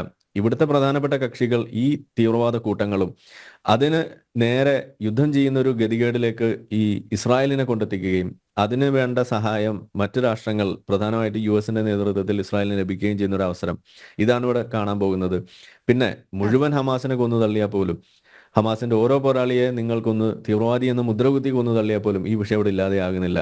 അൺലെസ് ഈ ജൂതവിരുദ്ധത എന്ന് പറയുന്ന വിഷയത്തെ നിങ്ങൾ അഡ്രസ്സ് ചെയ്യാത്ത കാലത്തോളം ഇതിവിടെ ഉണ്ടാവും. കാരണം ഇത് മതത്തിന്റെ അടിസ്ഥാനത്തിൽ തന്നെ ഇവിടെ നിലനിൽക്കുന്ന ഒരു കാര്യമാണ്. ഓരോ മുസ്ലിമിന്റെയും ഉള്ളിൽ തന്നെ കുത്തിവെക്കാൻ വേണ്ടി ശ്രമിച്ചുകൊണ്ടിരിക്കുന്ന ഒരു കാര്യമാണ്. അത് കുത്തിവെച്ചത് വിജയകരമായി കഴിയുമ്പോൾ അവൻ ജൂതവിരുദ്ധനായി മാറുമ്പോൾ അവൻ ഇതുപോലെ ഹമാസ് പോരാളിയായിട്ട് മാറാൻ കഴിയുന്നു. ഇതാണ് നമ്മളിവിടെ കാണുന്നത്. അങ്ങനെ മാറുന്ന വ്യക്തികൾ ആ ട്രാൻസിഷൻ സ്റ്റേജിൽ അവർക്ക് ഇസ്രായേലിന്റെ ഭാഗത്തു നിന്നുണ്ടാവുന്ന വിഷയങ്ങളെ കാണാൻ പോലും സാധിക്കാതെ വരുമ്പോഴാണ് പലപ്പോഴും അവർ അന്ധമായ ഇസ്രായേൽ വിരുദ്ധതയും അന്ധമായ ഹമാസ് സപ്പോർട്ടേഴ്സുമായിട്ട് മാറുന്നത്. ഈ വിഷയത്തിന്റെ യഥാർത്ഥ കാരണങ്ങൾ പോലും മനസ്സിലാക്കാൻ ശ്രമിക്കാതെ അതിനു വേണ്ടിയിട്ട് നിലകൊള്ളുന്ന ആളുകളായിട്ട് പോലും മാറുന്നു. അങ്ങനെ പല രീതിയിൽ ഈ യുദ്ധം നമ്മളെ കാര്യങ്ങൾ പഠിപ്പിച്ചുകൊണ്ടിരിക്കുകയാണ്. അതെ, ഡോക്ടർ മോഹൻ വർഗീസ്, അങ്ങനെ തന്നെയാണോ? അതായത് ഹമാസായും ഹിസ്ബുള്ളയായും ഹൂതിയായും ഒക്കെ മുൻനിർത്തിക്കൊണ്ട് യുദ്ധം നടത്തുന്നത് ഇറാനാണ് എന്നുള്ളൊരു തിരിച്ചറിവ് ഇസ്രായേലിന് തീർച്ചയായും ഉണ്ടാകും. നേരത്തെ പറഞ്ഞതുപോലെ ഒരു മത ധ്രുവീകരണത്തിലേക്ക് നയിക്കുകയും അതിൻ്റെ ഒരു തിരിച്ചടി അല്ലെങ്കിൽ ആരോപണ പ്രത്യാരോപണങ്ങൾ ഉന്നയിച്ചുകൊണ്ട് അത് യുദ്ധത്തിലേക്ക് നയിക്കുന്ന ഒരു പ്രവണതയാണോ കാണാൻ കഴിയുന്നത്? ഏറ്റവും ഒടുവിലായി ഇറാനെ തന്നെ ഇസ്രായേൽ ഖുമൈനിയെ തന്നെ ലക്ഷ്യം വയ്ക്കുന്ന ഒരു സാഹചര്യം പോലും ഉണ്ടാകുമെന്ന് കരുതേണ്ടിയിരിക്കുന്നു. രോഹിണി, ഇത് മനസ്സിലാക്കണമെങ്കിൽ, ആ ഒരു ഇറാൻ്റെ ഇൻവോൾവ്മെൻറ്റ് മനസ്സിലാക്കണമെങ്കിൽ അത് കുറച്ചുകൂടെ ആ ഫണ്ടമെൻ്റൽസിലേക്ക് പോകേണ്ടി വരും. ഇറാൻ ഒരു ഡയറക്റ്റ് സ്റ്റേക്ക് ഹോൾഡർ അല്ല എങ്ങനെ നോക്കിയാലും. കാരണം ഒന്ന്, ആ പ്രദേശത്തുള്ള രാജ്യമല്ല, അറബ് മേഖലയ്ക്ക് കിഴക്ക് ഭൂമിശാസ്ത്രപരമായി സ്ഥിതി ചെയ്യുന്ന രാജ്യമാണ് ഇറാൻ. രണ്ട്, അഫക്റ്റഡ് പാർട്ടി അല്ല, നേരിട്ട് അഫക്റ്റഡ് പാർട്ടിയല്ല. പലസ്തീനിയൻ കോസ് എന്ന് പറയുന്നത് ജെനുവിനാണ്. അവിടെ 2000 വർഷത്തിലധികം താമസിച്ചിരുന്ന ആ പലസ്തീനിയൻസിന് സ്വതന്ത്ര പരമാധികാര രാഷ്ട്രം ഉണ്ടാകണം എന്നത് ന്യായമാണ്. അപ്പോൾ ആരാണ് ഈ പ്രശ്നത്തിലെ സ്റ്റേക്ക് ഹോൾഡേഴ്സ്? രണ്ട് സ്റ്റേക്ക് ഹോൾഡേഴ്സേ ഉള്ളൂ. ഒന്ന്, ഇസ്രായേൽ സ്വച്ഛന്തമായി ശാന്തമായി സമാധാനപരമായി ഇസ്രായേൽ ജനതയ്ക്ക്, ജൂത ജനതയ്ക്ക് ആ പ്രദേശത്ത് ഇസ്രായേൽ എന്ന രാജ്യത്തിന് താമസിക്കാൻ കഴിയണം, അധിവസിക്കാൻ കഴിയണം. അത് നിരന്തരമായ റോക്കറ്റ് ആക്രമണം, ഇത് വലിയ അലോസരമാണ് ഉണ്ടാക്കുന്നത്. സ്വാഭാവികമായി സ്റ്റേക്ക് ഹോൾഡർ എന്ന നിലയിൽ ആ സ്റ്റേറ്റ് ആക്ടറായ ഇസ്രായേൽ തങ്ങളുടെ സൈനിക ശക്തി ഉപയോഗിച്ച് തങ്ങൾക്കെതിരെ സമീപ പ്രദേശത്തു നിന്നും, അത് ഹിസ്ബുള്ളയുടെ ഭാഗത്തു നിന്നും ഹമാസിൻ്റെ ഭാഗത്തു നിന്നും വരുന്ന ആക്രമണത്തെ കായികമായി നേരിടുന്നു. അത് സ്വാഭാവികമാണ്. രണ്ടാമത്തെ സ്റ്റേക്ക് ഹോൾഡർ ആരാണ്? അത് പലസ്തീനിയൻ ജനതയാണ്. ആ പലസ്തീനിയൻ ജനത ഇന്ന് രണ്ടായി ചരിത്രപരമായി ഒന്നിച്ച് നിൽക്കേണ്ട ജനത ഇന്ന് ഭൂമിശാസ്ത്രപരമായ രണ്ട് ഖണ്ഡങ്ങളിൽ നിൽക്കുന്നു. കിഴക്ക് വെസ്റ്റ് ബാങ്ക്, ജോർദാൻ നദിയുടെ പടിഞ്ഞാറൻ തീരം, അതാണല്ലോ വെസ്റ്റ് ബാങ്ക്. അവിടുത്തെ പലസ്തീനിയൻസ് ഈ ഒരു റപ്രോഷ്മയുടെ ഒരു മൂഡിലാണ്, അല്ലെങ്കിൽ ഇസ്രായേലുമായി ഒരു പരിധിവരെ സന്ധി ചെയ്തുകൊണ്ട് പലസ്തീനിയൻ അക്കോർഡിൻ്റെ സ്പിരിറ്റ് ഉൾക്കൊണ്ടുകൊണ്ട് ഈ ഇസ്രായേലിനെ നേരിട്ട് കായികമായി എതിർക്കുന്ന ഒരു മൂഡിലല്ല. അവിടെ സംഭവിച്ചു ഇൻതിഫാദ 1, 2 ഒക്കെ സംഭവിച്ചു. യാസർ അറഫത്ത് ആയുധം താഴെ വെച്ചു, അക്കോർഡ് ഒരു പരിധിവരെ ഉണ്ടായി, ഓസ്ലോ എഗ്രിമെൻ്റ് ഉണ്ടായി. അതുകൊണ്ട് ആ ഭാഗത്ത് ഇന്ന് വലിയ തോതിലുള്ള ആക്രമണം ഉണ്ടാകുന്നില്ല. പക്ഷേ ഇസ്രായേലിൻ്റെ അധിനിവേശം, ഇസ്രായേലിൻ്റെ സെറ്റിൽമെൻറ്റ് അവിടെയുണ്ട്, അത് വിഷയമാണ്. അതുകൊണ്ട് അവിടുത്തെ വെസ്റ്റ് ബാങ്കിലെ പലസ്തീനികൾക്ക് തീർച്ചയായും സ്റ്റേക്ക് ഹോൾഡർ സ്റ്റേറ്റസ് കൊടുക്കാം. എന്നാൽ മറ്റൊരു സ്റ്റേക്ക് ഹോൾഡറുണ്ട് പലസ്തീൻ്റെ, അതാണ് ഹമാസ് നിയന്ത്രിച്ചിരുന്ന ഗാസ പ്രദേശം. അതും പലസ്തീൻ തന്നെയാണ്, പലസ്തീനികളാണ്. അതുകൊണ്ട് അവർ രണ്ടും സ്റ്റേക്ക് ഹോൾഡേഴ്സാണ്. അപ്പോൾ ഇസ്രായേൽ എന്ന സ്റ്റേക്ക് ഹോൾഡർ, പലസ്തീൻ എന്ന സ്റ്റേക്ക് ഹോൾഡർ. ഇവിടെ ഇറാൻ എവിടെയാണ് രംഗത്ത് വരുന്നത്? ഇറാൻ രംഗത്ത് വരേണ്ട സ്വാഭാവിക കാര്യമൊന്നും തന്നെയില്ല. ഇസ്രായേലിൻ്റെ സ്റ്റേക്ക് ഹോൾഡർ എന്നുള്ള നിലയിൽ ഇസ്രായേലിൻ്റെ ഒബ്ജക്റ്റീവ് എന്താണ്? ഒന്ന് ഇമ്മീഡിയറ്റ് ഒബ്ജക്റ്റീവാണ്. അതെന്താണ്? 60,000-ഓളം ഇസ്രയേലിൻ്റെ പൗരന്മാർ പല പ്രദേശങ്ങളിലായി മാറിപ്പോയി. വടക്കൻ ഇസ്രയേലിൽ നിരന്തരമായ ആക്രമണമാണ് ഹിസ്ബുള്ളയുടെ റോക്കറ്റുകൾ വിതച്ചത്. അവർ തെക്കോട്ട് മാറി. അതുകൊണ്ട് അവരെ പുനരധിവസിപ്പിക്കണം. 1 വർഷമായി തുടരുന്ന യുദ്ധത്തിൽ നിരന്തരമായ ആക്രമണങ്ങളിൽ അവിടുന്ന് വീടും കൂടും വിട്ട് ഓടേണ്ടി വന്ന ആളുകൾ, അത് കാശ്മീരിൽ നിന്നും പണ്ഡിറ്റുകൾക്ക് ജമ്മുവിലേക്ക് ഓടിപ്പോരേണ്ടി വന്നതുപോലാണ്. അവരെ തിരിച്ച് അധിവസിപ്പിക്കാൻ ഇസ്രയേലിൻ്റെ ശക്തി അവരുപയോഗിക്കും. അതിൻ്റെ ഭാഗമായി ലെബനൻ ഇസ്രയേൽ അതിർത്തിയിൽ ഒരു ബഫർ സോൺ സൃഷ്ടിക്കണം. ലെബനനിലൂടെ ഒഴുകുന്ന കിഴക്കുന്ന് പടിഞ്ഞാറേക്ക് ഒഴുകുന്ന ഒരു നദിയുണ്ട്. ആ നദിയുടെ തെക്കൻ പ്രദേശം വരെ ഒരു നോ ഫ്ലൈ സോൺ അല്ലെങ്കിൽ ഒരു ന്യൂട്രൽ സോണായി വികസിപ്പിക്കണമെങ്കിൽ അങ്ങനെയാണ് ഹിസ്ബുള്ളയുടെ റോക്കറ്റ് ലോഞ്ചിങ് പാഡുകളെല്ലാം നശിപ്പിക്കണം. അതുകൊണ്ട് ഇസ്രായേൽ ഈ അവസരം ഉപയോഗിച്ചുകൊണ്ട് ആക്രമണം നടത്തി. ഇവിടെ ലെബനൻ സ്റ്റേക്ക് ഹോൾഡർ അല്ല, പക്ഷേ ലെബനൻ ഹിസ്ബുള്ളയ്ക്ക് അഭയം കൊടുത്തപ്പോൾ, അല്ലെങ്കിൽ ലെബനൻ്റെ മണ്ണ് ഇസ്രായേൽ വിരുദ്ധ പ്രവർത്തനത്തിന് വേണ്ടി ഉപയോഗിക്കാനായി ലെബനൻ വിട്ടുകൊടുത്തത് കൊണ്ടാണ് ലെബനന് നേരെ ഇസ്രായേൽ ആക്രമിക്കുന്നത്. പല ആവർത്തി ഇസ്രായേൽ പറഞ്ഞു, we have nothing against Lebanon or Lebanese people, we have everything against ഹിസ്ബുള്ളയാണ് ആക്രമിക്കുന്നത്. അപ്പം അവിടെ സ്റ്റേക്ക് ഹോൾഡർ ഹിസ്ബുള്ള എന്ത് സ്റ്റേക്ക് ഹോൾഡറാണ്? ഹിസ്ബുള്ളയ്ക്ക് നഷ്ടങ്ങളൊന്നുമില്ലല്ലോ. ഹിസ്ബുള്ളയ്ക്ക് ആക്രമണം വരുമ്പോൾ നഷ്ടമുണ്ട് എന്നല്ലാതെ. പക്ഷേ പാലസ്തീനിയൻസ് മാത്രമാണ്. എന്നാൽ ഇസ്രായേലിൻ്റെ രണ്ടാമത്തെ പരിഗണന എന്താണ്? ഈ പരിഗണന എന്ന് പറയുന്നത് തീർച്ചയായും അത് ആദ്യം തന്നെ വരേണ്ട പരിഗണനയാണ്. അതായത് മോചിപ്പിച്ചെങ്കിലേ പറ്റൂ. ബന്ദികൾ, 100ഓളം ബന്ദികൾ ഇപ്പോഴും ഹമാസിൻ്റെ തടവിൽ തുരങ്കങ്ങളിൽ കഴിയുന്നു. ഈ ഇസ്രായേൽ പൗരന്മാരെ മോചിപ്പിക്കണം. 1 വർഷമായി മോചിപ്പിച്ചില്ല എങ്കിൽ ഇമ്മീഡിയറ്റ് ഒബ്ജക്റ്റീവ് നിറവേറ്റപ്പെട്ടിട്ടില്ല. അത് നിറവേറ്റാതെ ഇസ്രായേലി പ്രധാനമന്ത്രി ബെഞ്ചമിൻ നെതന്യാഹുവിന് ആ കുപ്പായത്തിൽ തുടരാൻ കഴിയുമോ? എന്ത് വില കൊടുത്തും ഇസ്രായേൽ ഇവരെ മോചിപ്പിക്കണം. ഈ കാര്യത്തിലേക്ക് കാര്യമായ ചർച്ചകൾ ഉണ്ടാകുന്നില്ല. വെടിനിർത്തൽ പറയാൻ വേണ്ടി യുണൈറ്റഡ് നേഷൻസിന് വലിയ ഉത്സാഹമാണ്. പക്ഷേ ആരും പറയുന്നില്ല വെടിനിർത്തൽ വേണം, 21 ദിവസത്തെ വെടിനിർത്തൽ വേണമെന്ന് ഫ്രാൻസ് പറയുമ്പോൾ ഇമ്മീഡിയറ്റ്ലി റിലീസ് ദ റെഫ്യൂജീസ്, അല്ലെ റിലീസ് ദി ഹോസ്റ്റേജസ്, എന്നിട്ട് നമുക്ക് വെടിനിർത്തലാകാം. അത് തയ്യാറല്ല, ആരും തയ്യാറല്ല. എന്നാൽ വീണ്ടും ഞാൻ ഇറാൻ്റെ കാര്യത്തിലേക്ക് വരുന്നു. അപ്പം 2 സ്റ്റേക്ക് ഹോൾഡേഴ്സും അവരുടെ പ്രിഫറൻസും ഞാൻ പറഞ്ഞു. എന്നാൽ ഇറാൻ രംഗത്ത് വരുന്നത് വേറൊരു ഉദ്ദേശത്തിനാണ്. അതായത് ഇറാന് ലോകരാഷ്ട്രീയത്തിൽ അടിതെറ്റുന്നു. വലിയ തോതിൽ ഉപരോധങ്ങൾ നേരിടേണ്ടി വരുന്നു.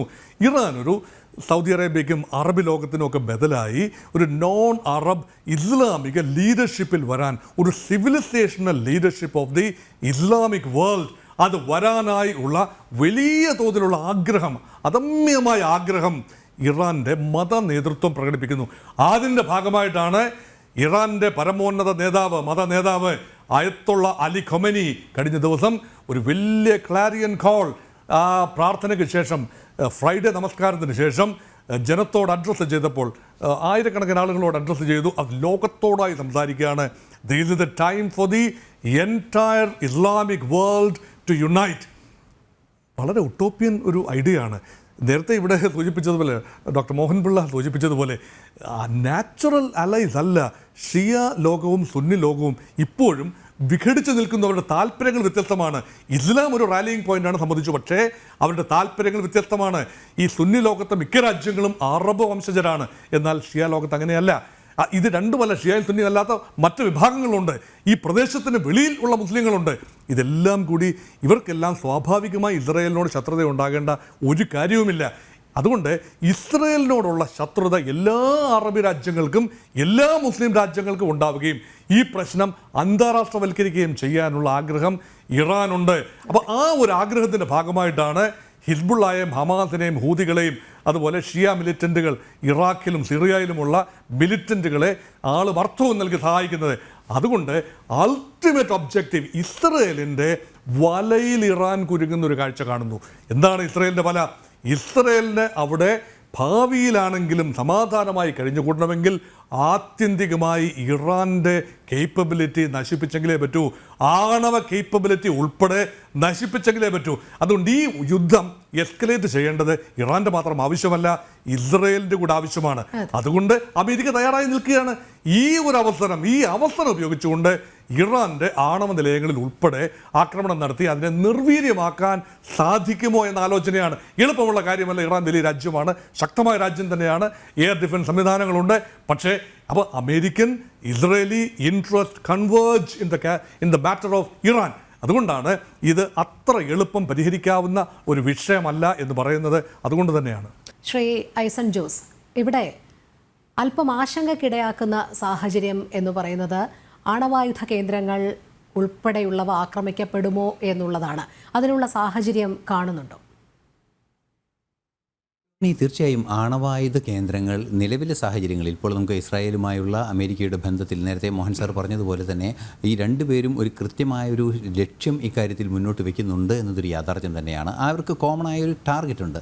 ആ കോമണായ ടാർഗറ്റിൽ നിന്നും ഒരു വിഷയം അവർ എടുത്ത് കൃത്യമായി ഇപ്പോൾ ജോ ബൈഡനും പറയുന്നു, അതുപോലെ തന്നെ അമേരിക്കയുടെ കൃത്യമായൊരു നിലപാട് വരുന്നു. അതായത് ഇത്തരത്തിലുള്ള ആണവ നിലയങ്ങളൊന്നും തന്നെ അത് സമാധാനാവശ്യത്തിനായി ഊർജ്ജ ഉൽപ്പാദനത്തിന് ഉപയോഗിക്കുന്നതാകാം, അതുപോലെ തന്നെ ബോംബുണ്ടാക്കുന്ന പ്ലൂട്ടോണിയം ബോംബ് ഉൾപ്പെടെ ഉണ്ടാക്കുന്ന അല്ലെങ്കിൽ അത് ശേഖരിച്ചിരിക്കുന്ന പ്രദേശങ്ങളാകാം. ആണവ കേന്ദ്രങ്ങൾ, ന്യൂക്ലിയർ റേഡിയേഷൻ ഉണ്ടാകാൻ സാധ്യതയുള്ള പ്രദേശങ്ങളെല്ലാം തന്നെ ആക്രമിക്കരുത് എന്നൊരു നിലപാട് അമേരിക്കയുടെ ഭാഗത്തു നിന്നുണ്ടായിട്ടുണ്ട്. എന്നാൽ അത്തരമൊരു നിലപാട് അനുവദിച്ചു കൊടുത്താൽ വീണ്ടും ഇറാൻ ശക്തി ആർജിക്കാനുള്ളൊരു സാധ്യതയുണ്ട്. അല്ലെങ്കിൽ അത്തരത്തിലുള്ള ആക്രമണം തിരിച്ച് ഇറാൻ്റെ ഭാഗത്തു നിന്നുണ്ടാവുകയാണെങ്കിൽ എന്ത് ചെയ്യുമെന്നൊരു ആശങ്ക തന്നെയാണ് തിരിച്ചും പ്രകടിപ്പിക്കപ്പെടുന്നത്. തീർച്ചയായും നമുക്കറിയാവുന്നതാണ്, ഈ അടുത്ത ദിവസങ്ങളിലെല്ലാം തന്നെ ചില സ്വകാര്യ ഇൻ്റലിജൻസ് ഏജൻസികളെല്ലാം തന്നെ വ്യക്തമാക്കിയ വിവരങ്ങൾ വളരെ കൃത്യമായി പുറത്തു വരികയും ചെയ്തു. അതിൽ നിന്നും ഏറെ പ്രാധാന്യത്തോടെ നമ്മൾ ഗ്രഹിക്കേണ്ടത് ആണവ പ്രതിരോധത്തിനുള്ള, അതായത് എന്തെങ്കിലും ഒരു ആണവ നിലയങ്ങളിൽ എന്തെങ്കിലും അപകടമുണ്ടായാൽ അതിന് നിരവധിയായ പ്രതിരോധ സംവിധാനങ്ങൾ ആ പരിസരങ്ങളിലെല്ലാം തന്നെ ഒരുക്കിയിട്ടുണ്ടാകും. നമുക്കറിയാവുന്നതാണ്, ചെറിയ അടിയന്തരമായി ആണവ റേഡിയേഷൻ ഉണ്ടാവുകയാണെങ്കിൽ കഴിക്കാനുള്ള ഗുളികകൾ പോലും പല സ്ഥലങ്ങളിലും ലഭ്യമാകുമെന്നാണ് ഇതിൻ്റെ ഒരു ദുരന്ത നിവാരണത്തിൻ്റെ ഭാഗമായുള്ള സംവിധാനമായി ഒരുക്കുക. അത്തരത്തിലുള്ള കാര്യങ്ങളിൽ മുന്നൊരുക്കങ്ങൾ നടത്താനും കുട്ടികളെ പരിശീലിപ്പിക്കുക, ഇങ്ങനെ എന്തെങ്കിലും തോന്നിയാൽ അത്തരം നീക്കങ്ങൾ നടത്തുക എന്ന ആ നിലപാടിലേക്ക് നീങ്ങണമെന്ന് ഒരു ഇൻ്റലിജൻസ് ഏജൻസി റിപ്പോർട്ട് ചെയ്തിരിക്കുന്നു എന്നത് ഗൗരവമേറിയ ഒരു വിഷയം തന്നെയാണ്. എന്നാൽ അമേരിക്ക പുറത്തു പറയുന്നൊരു വിഷയം അത്തരത്തിലൊരു ആക്രമണം ഉണ്ടാകാൻ പാടില്ല എന്ന് തന്നെയാണ്. എന്തു തന്നെയായാലും ആണവ നിലയങ്ങൾക്ക് നേരെ ആക്രമണം ഉണ്ടായാൽ അതൊരു ആഗോള പ്രശ്നമായി തന്നെയാണ് മാറുക. അതായത് ലോകത്തെ മുഴുവൻ ബാധിക്കുന്ന വലിയ ആഘാതങ്ങളായിരിക്കും ഈ ഭാവിയിൽ, അതായത് സമീപ ഭാവിയിൽ 1-2 വർഷങ്ങൾക്ക് ശേഷമൊക്കെ അത് വലിയ ആണവ ദുരന്തങ്ങൾ, വലിയ പ്രശ്നങ്ങളിലേക്ക് ചെന്നെത്തും എന്നതൊരു യാഥാർത്ഥ്യം തന്നെയാണ്. പക്ഷേ ഇറാനെതിരെ ശക്തമായ ആക്രമണം നടത്തുമ്പോൾ ആണവ കേന്ദ്രങ്ങളെ വിട്ട് ഒരു ആക്രമണം നടത്തുക എന്നത് അപ്രായോഗികമാണ് എന്ന നിലപാട് ഇസ്രായേലിൻ്റെ ഭാഗത്തു നിന്നും ഉണ്ടാകുന്നുണ്ട്. തീർച്ചയായും ഇസ്രായേൽ അമേരിക്ക സംയുക്ത സൈനിക നീക്കം, പ്രത്യേകിച്ച് എയർഫോഴ്സ് നീക്കങ്ങൾ ഉണ്ടാവുകയാണെങ്കിൽ ഇറാൻ്റെ ആണവ കേന്ദ്രങ്ങളെ സ്പെയർ ചെയ്യും എന്ന് തീർത്തും നമുക്ക് പറയാൻ സാധിക്കില്ല എന്ന് തന്നെയാണ് നിലവിലെ സാഹചര്യങ്ങളിൽ നിന്നും മനസ്സിലാക്കാൻ സാധിക്കുന്നത്. ഒരുപക്ഷേ ആണവ കേന്ദ്രങ്ങളിൽ ആക്രമണം ഉണ്ടാകാനുള്ള സാധ്യത തള്ളിക്കളയാനാവില്ല. അങ്ങനെയാണെങ്കിൽ അത് മറ്റു പ്രത്യാഘാതങ്ങളൊക്കെ ഉണ്ടാക്കാനുള്ള സാധ്യതയുണ്ട്. നമുക്കറിയാവുന്നതാണ്, സുനാമിയിൽ ഫുകുഷിമ ആണവ നിലയം തകർന്നപ്പോൾ ഉണ്ടായ ദുരന്തങ്ങളൊക്കെ നമുക്ക് നേരിട്ട് കണ്ടതാണ്. അത്തരത്തിലുള്ളൊരു ദുരന്തത്തിലേക്ക് ലോകത്തെ വലിച്ചിഴക്കേണ്ടതുണ്ടോ എന്നൊരു വലിയ വിഷയം, അത് കുറേ കൂടി കളക്റ്റീവായി ചിന്തിക്കേണ്ട ഒരു കാര്യമാണ്, ലോകം മുഴുവൻ ആലോചിക്കേണ്ട ഒരു കാര്യം കൂടിയാണ്.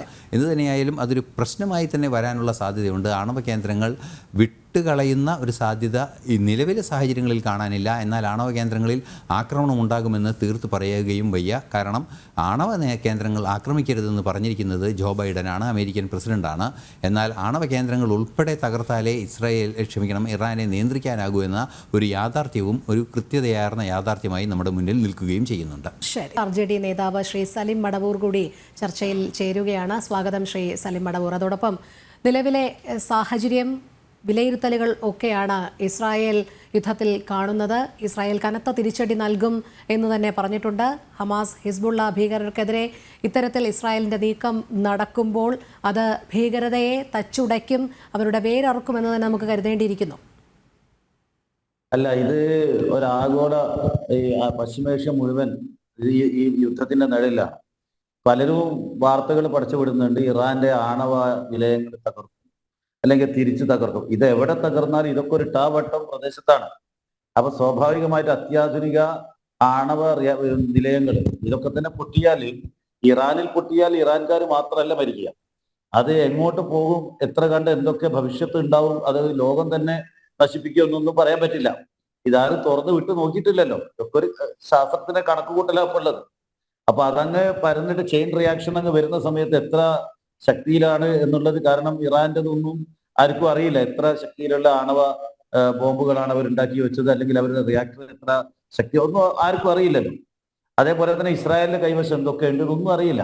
ഇപ്പൊ ഇസ്രായേൽ പൂർണ്ണമായ സുരക്ഷിത എന്ന് പറയാൻ പറ്റില്ല. ഇപ്പോൾ ഇന്നലെ കഴിഞ്ഞ ദിവസം നെവാത്യം എയർബേസിൽ അവിടെ മിസൈൽ ചെന്ന് വീണു. അപ്പോൾ ഇസ്രായേൽ ഇന്ന് വിശദീകരണം പറയുന്നത് കാര്യമായ കുഴപ്പമൊന്നും പറ്റിയിട്ടില്ല, കുറച്ച് ചില ഭാഗങ്ങളിൽ സുഷിരം വന്നിട്ടേ ഉള്ളൂ എന്നൊക്കെയാണ് പറയുന്നത്. അപ്പൊ അവിടെ വീണോ? പൂർണ്ണമായിട്ടും ആകാശത്ത് വെച്ച് ഇതൊക്കെ തടയാൻ കഴിയുന്ന ഒരു സംവിധാനത്തെ മറികടന്നുകൊണ്ട് അവിടെ നവാത്തിം എയർബേസിൽ ഇറാൻ അയച്ചിരിക്കുന്ന മിസൈൽ വീണിരിക്കുന്നു. അവിടെ കേടുപാടുകൾ സംഭവിച്ചിരിക്കുന്നു. അത് ടൈംസ് ഓഫ് ഇസ്രായേൽ എന്ന് പറയുന്ന പത്രം അവര് അതിന്റെ സാറ്റലൈറ്റ് ചിത്രം പുറത്തുവിടുകയും ചെയ്തു. അവിടുത്തെ ഗവൺമെന്റിന്റെ പെർമിഷനോട് കൂടി സാറ്റലൈറ്റ് ചിത്രം കഴിഞ്ഞ ദിവസം പുറത്തുവിട്ടു. അപ്പൊ അതിൽ ഇതൊക്കെ വ്യക്തമായിട്ട് കാണുന്നുണ്ട്. അപ്പോൾ ഇത് ഒരു രാജ്യവും സുരക്ഷിതമൊന്നുമല്ല. അപ്പോൾ ആളുകളെ തെരഞ്ഞു പിടിച്ച് കൊല്ലുക അല്ലെങ്കിൽ ബോംബിടുക ഇതൊക്കെ നടന്നിരിക്കുകയാണ്. പക്ഷേ ഒരു രാജ്യങ്ങൾ തമ്മിൽ ഒരു യുദ്ധം വരുന്ന സമയത്ത് പണ്ട് ചെയ്തതുപോലെയൊന്നും ആക്രമിച്ചുകൊണ്ട് ഒരു ദിവസം കൊണ്ട് അവസാനിപ്പിക്കാൻ കഴിയില്ല. അപ്പൊ ഇറാനും ഇതൊക്കെ മനസ്സിലാക്കുന്ന ആളുകളാണല്ലോ. അപ്പൊ അവർക്കും അവരുടേതായ രീതികളുണ്ടാവും, ഹിസ്ബുള്ളക്ക് അവരുടേതായ രീതികളുണ്ടാവും, ഇസ്രായേലിന്റെ രീതികളുണ്ടാവും. അപ്പൊ ഞാൻ എപ്പോഴും പറഞ്ഞു വരും വളരെ വ്യക്തമാണ്, ഇതിനൊരു ശാശ്വത പരിഹാരം ഓസ്ലോ ഉടമ്പടി സമ്പൂർണ്ണമായി നടപ്പിലാക്കിക്കൊണ്ട് ദ്വിരാഷ്ട്ര പരിഹാരത്തിലേക്ക് പോകാത്തിടത്തോളം കാലം ലോകാവസാനം വരെ ഇസ്രായേൽ പലസ്തീൻ ഏറ്റുമുട്ടലുകളും തീവ്രവാദ പ്രസ്ഥാനങ്ങളും അതിന്റെ മോചന പ്രസ്ഥാനങ്ങളും ഒക്കെ തന്നെ വിമോചന പ്രസ്ഥാനങ്ങളും ഒക്കെ ഉദയം ചെയ്തുകൊണ്ടേയിരിക്കും. ഇന്ന് ഹിസ്ബുള്ളയാണെങ്കിൽ നാളെ മറ്റൊരു സംഘടന വരും. ഓരോ കാലത്തും മാറി മാറി വരും, പലതരം ആയുധങ്ങൾ പ്രയോഗിക്കും. ഇസ്രായേലിലെ ജനങ്ങൾക്ക് ഒരു കാലത്തും സമാധാനത്തോടു കൂടി ജീവിക്കാൻ കഴിയില്ല. മറുഭാഗത്ത് പലസ്തീനികൾക്ക് എല്ലാം നഷ്ടപ്പെട്ടവരായിട്ട് അവരും നടക്കും. അവരൊക്കെ അഭയാർത്ഥി ക്യാമ്പുകളിലും അതേപോലെ തന്നെ മറ്റു കേന്ദ്രങ്ങളിലുമൊക്കെ ആയിട്ട് യുദ്ധത്തിന്റെ കെടുതികൾ അനുഭവിക്കാൻ വിധിക്കപ്പെട്ടവരായിട്ട് അവരും നടക്കും. അപ്പോൾ ഇതിന് ശാശ്വതമായിട്ടുള്ള ഒരു പരിഹാരം ആ ഓസ്ലോ ഉടമ്പടി സമ്പൂർണ്ണമായി നടപ്പിലാക്കി പൂർണ്ണമായും രണ്ട് രാജ്യങ്ങൾ ഉണ്ടായി, രണ്ട് സ്ഥലത്തായിട്ട് കൃത്യമായിട്ട് സമാധാന ചർച്ചയിലൂടെ ഒരു പരിഹാരം ഉണ്ടാക്കിയാൽ ലെബനോണിലെ ജനങ്ങൾക്ക് സ്വതന്ത്രമായി ജീവിക്കാം, സ്വസ്ഥമായി ജീവിക്കാം, പലസ്തീനിലെ ജനങ്ങൾക്ക് ജീവിക്കാം, ഇസ്രായേലിലെ ജനങ്ങൾക്ക് ജീവിക്കാം, ഇതൊക്കെ ചെയ്യാം. പക്ഷേ ഇസ്രായേൽ എല്ലാ കാലത്തും ഇത് അട്ടിമറിക്കുന്നു. അവിടെയാ പ്രശ്നം. ഈ ചർച്ച നടത്തി തീരുമാനം എടുക്കുമ്പോഴത്തേക്കും അട്ടിമറിക്കുന്നു. അവിടെ പലസ്തീൻ ജനങ്ങളുള്ള മേഖലയിലേക്ക് കുടിയേറ്റം വ്യാപിപ്പിച്ചുകൊണ്ട് സെറ്റിൽമെന്റ് കോളനികൾ ഉണ്ടാക്കിക്കൊണ്ട് അവിടെ പ്രകോപനം സൃഷ്ടിക്കുകയാണ്. അതാണ് യഥാർത്ഥ പ്രശ്നം. അത് പരിഹരിക്കപ്പെടണം. അല്ലാതെ എങ്ങനെ അവിടെ ഇവിടെ ഈ ദുരാഷ്ട്രവാദം അംഗീകരിക്കുകയാണെങ്കിൽ സമാധാനം വരും എന്ന് താങ്കൾ പറയുമ്പോൾ ഇറാന്റെ നിലപാടുകൾ കൂടി ചോദ്യം ചെയ്യപ്പെടേണ്ടതല്ലേ? അല്ല, ഇറാൻ ഇവിടെ എന്താന്ന് വെച്ചാൽ ഞാൻ മനസ്സിലാക്കുന്നിടത്തോളം അവർക്ക് അവരുടേതായ രാഷ്ട്രീയം, അവര് ഒരു അക്രമത്തിൽ എന്താ പറയാ അതിക്രൂരമായി ആക്രമിക്കപ്പെടുന്ന, കൊല്ലപ്പെടുന്ന അല്ലെങ്കിൽ പീഡിപ്പിക്കപ്പെടുന്ന ഒരു ജനവിഭാഗത്തിനോട് അവര് സഹതാപം കാണിക്കുന്നു, അവർക്ക് പിന്തുണ കൊടുക്കുന്നു എന്നുള്ളതൊരു യാഥാർത്ഥ്യമാണ്. അവര് നേരിട്ടല്ല ഹിസ്ബുള്ളയെ അവർ സഹായിക്കുന്നു എന്ന് ലോകം മുഴുവൻ പറയുന്നു. ഹിസ്ബുള്ളയെ സഹായിക്കുന്നതിന്റെ പേരിൽ ഇറാന് നേരെ ഇസ്രായേൽ അക്രമം നടത്തുന്നു, ആ ഇസ്രായേലിന് നേരെ ഇറാനും അക്രമം നടത്തുന്നു. ഇവിടെ ഹിസ്ബുള്ളക്ക് ആയുധം എവിടെ നിന്ന് കിട്ടുന്നു എന്നുള്ളത് ഇസ്രായേൽ ആരോപിക്കുക എന്നല്ലാതെ ലോകം മുഴുവൻ തെളിയിക്കപ്പെട്ടിട്ടില്ല. ഒരു ആരോപണമാണ്. ഹിസ്ബുള്ള ഷിയാക്കളായതുകൊണ്ട്, അതിന്റെ നേതൃത്വമൊക്കെ ഷിയാക്കളായതുകൊണ്ട് ടെഹ്റാനിൽ നിന്നാണ് ആയുധങ്ങൾ കിട്ടുന്നത്. അത്യാധുനിക ആയുധങ്ങൾ എന്നൊന്നും പറയാൻ സാധിക്കില്ല. അവരുടെ മനഃശക്തി കൊണ്ട് കുറെ പ്രതിരോധം നടത്തുന്നു. ആ ആയുധങ്ങൾ പ്രയോഗിക്കുമ്പോൾ തന്നെ വടക്കൻ ഇസ്രായേൽ, അതായത് ലെബനോണിന്റെ അതിർത്തി പ്രദേശത്ത് നിന്നുള്ള 60,000-ഓളം ഇസ്രായേലി പൗരന്മാർ അവിടെ നൂറുന്നു. അവരുടെ കാര്യവും സങ്കടമാണ്. അവർക്ക് ഒരു സ്ഥലത്ത് ജീവിക്കണ്ടേ. ലോകത്തുള്ള ജനങ്ങളൊക്കെ തന്നെ സുരക്ഷിതവും സമാധാനത്തോടു കൂടി ജീവിക്കണം. എന്നാൽ ഇസ്രായേലിലെ ഭരണകൂടങ്ങൾ ഓരോ കാലത്തും തങ്ങളുടെ അധികാരം നിലനിർത്താൻ അവരുടെ അഭിപ്രായ വ്യത്യാസങ്ങൾ പരസ്പരമുള്ള ഇപ്പൊ ബെഞ്ചമിൻ നെതന്യാഹുവിനെ എങ്ങനെയെങ്കിലും അധികാരത്തിൽ കൂട്ടുകക്ഷി സർക്കാരുമായിട്ട് കടിച്ചു തൂങ്ങണം. അവിടെയുള്ള ജനങ്ങൾ ഒരു ഭാഗത്ത് നടത്തുന്ന പ്രക്ഷോഭം കാണാൻ തിരിഞ്ഞു പോകരുത്. ഈ ബന്ദികളുടെ കുടുംബക്കാർ അവിടെ പ്രക്ഷോഭം നടത്തുന്നു. ഇവിടെ യുദ്ധത്തിൽ കൊല്ലപ്പെടുന്ന സൈനികരുടെ ബന്ധുക്കൾ അവിടെ പ്രതിഷേധമുണ്ട്.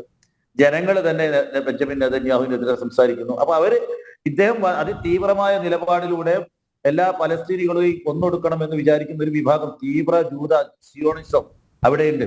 അവരാണ് ഇതൊക്കെ കുഴപ്പമുണ്ടാക്കുന്നത്. ഇസാഖ് റബീനെ പോലെ സമാധാനത്തിന് വേണ്ടി പ്രവർത്തിച്ച ആളുകളുണ്ട് അവിടെ. ആ പാത പിന്തുടർന്നിരുന്നുവെങ്കിൽ ഇന്ന് ഇസ്രായേലിന് ഈ ഇത്രയും കോടിക്കണക്കിന് രൂപ പ്രതിരോധത്തിന്റെ ചെലവഴിക്കുന്നത് ഒഴിവാക്കിയിട്ട് ആ രാജ്യം ഇപ്പോഴുള്ള വികസനത്തെക്കാൾ ഇപ്പോൾ വികസനം ഇല്ലാന്നൊന്നുമല്ല, ഇസ്രായേൽ നല്ല വികസനമാണ്. കാരണം അവിടെ പല ഇൻവെൻഷൻ അവരാ ചെയ്യുന്നത്. അപ്പൊ അവർ എത്രയോ കുതിച്ചു വരാമായിരുന്നു. തന്നെയല്ല ആ മേഖലയിലൊക്കെ തന്നെ സമാധാന ജീവിതം കൊടുക്കാൻ സാധിക്കുമായിരുന്നു. അപ്പൊ അതുകൊണ്ട് ഇപ്പോഴും അവർ ചെയ്യുന്ന ഈ അക്രമത്തിന്റെ ഒരു തിരിച്ചടി എന്ന് പറയുന്നത് സമാധാനം നഷ്ടപ്പെടുന്നു. ഓസ്ലോ ഉടമ്പടി ഇസ്രായേലിലെ ജനങ്ങൾക്ക് സുരക്ഷിതമായി ജീവിക്കാനുള്ള സാഹചര്യവും അതോടൊപ്പം തന്നെ ഇസ്രായേലിനെ അംഗീകരിക്കുക എന്നുള്ളതാണ്. ഈ രണ്ട് കാര്യങ്ങളും ഇസ്രായേലിനെ കുറെ രാജ്യങ്ങൾ ഇതിന്റെ പേരിൽ അംഗീകരിച്ചു. പക്ഷേ ഇസ്രായേലിലെ ജനങ്ങൾക്ക് സ്വസ്ഥതയോടുകൂടി ജീവിക്കാൻ സാധിക്കുന്നുണ്ടോ? പക്ഷേ ഇന്നും അതാണ് ഇപ്പോൾ വെടിവെപ്പ് അവിടെ സമാധാനം പുലരുമോ എന്നുള്ളത് തന്നെയാണ് ചോദ്യം. കാരണം ഇപ്പോൾ എല്ലാ മുസ്ലിങ്ങളും ഇസ്രായേലിനെതിരെ ഒന്നിക്കണമെന്നുള്ള ആഹ്വാനം ഖുമൈനിയുടെ ഭാഗത്ത് നിന്ന് ഉണ്ടാകുമ്പോൾ തുടർന്നുള്ള സമാധാനമൊക്കെ എപ്രകാരമായിരിക്കും എന്നുള്ളതാണ്. ഡോക്ടർ ആരിഫ് ഹുസൈൻ, അത്തരത്തിൽ ഒരു സമാധാനം ദുരാഷ്ട്രവാദം വരുന്നതിലൂടെ ഉണ്ടാകും, ഇവിടെ ഇറാൻ നിഷ്കളങ്കനായ ഒരു അയൽക്കാരനായി മാത്രം മാറും എന്നൊക്കെ കരുതാമോ? ഇതൊക്കെ ഓവർ സിംപ്ലിഫിക്കേഷൻ ആണ്. ഈ വിഷയത്തിൽ കാണേണ്ട വിഷയങ്ങളെയൊക്കെ ഒളിപ്പിച്ചു വെച്ചുകൊണ്ട് അത് ആ ഭാഗത്തേക്ക് ശ്രദ്ധ പോകാതെ ഒരു ഒരു ഒരു കരുതലെടുക്കുന്നത് പോലെയാണ് നമ്മളിവിടെ പൊതുവെ കണ്ടുവരുന്നത്. അതിവിടെ നമുക്ക് കാണാം. ഇതങ്ങനെയല്ല. ഇറാന്റെ ആ ഒരു കഴിഞ്ഞ ദിവസം നടത്തിയ ആ നേതാവിന്റെ പ്രസംഗം വളരെ കൃത്യമായിട്ട് ആള് പറയുന്ന ഒരു കാര്യം തന്നെയാണ്. ഇത് നമ്മുടെ പൊതു ശത്രുവാണ്, ഇത് ഇസ്ലാമിന്റെ വിഷയമാണ് എന്ന് പച്ചയ്ക്ക് പറയുമ്പോൾ ഇത്ര നാളും ഇതിൽ മതമില്ല എന്ന് പറഞ്ഞു നടന്നിരുന്ന ആളുകൾക്ക് ഇനിയെങ്കിലും നേരം വെളുക്കണം എന്നാണ് എനിക്ക് പറയാനുള്ളത്. ഇനി എന്നാണ് നേരം വെളുക്കുക എന്നാണ് എനിക്ക് ചോദിക്കാനുള്ളത്. ഇതിൽ കൃത്യമായിട്ട് ഈ ഒരു ജൂതവിരുദ്ധതയുണ്ട്. ഇത് ഇറാൻ കഴിഞ്ഞ ദിവസം കൂടി തെളിയിച്ചിട്ടും ഇപ്പോഴും അത് വിശ്വസിക്കാത്ത ആളുകൾ.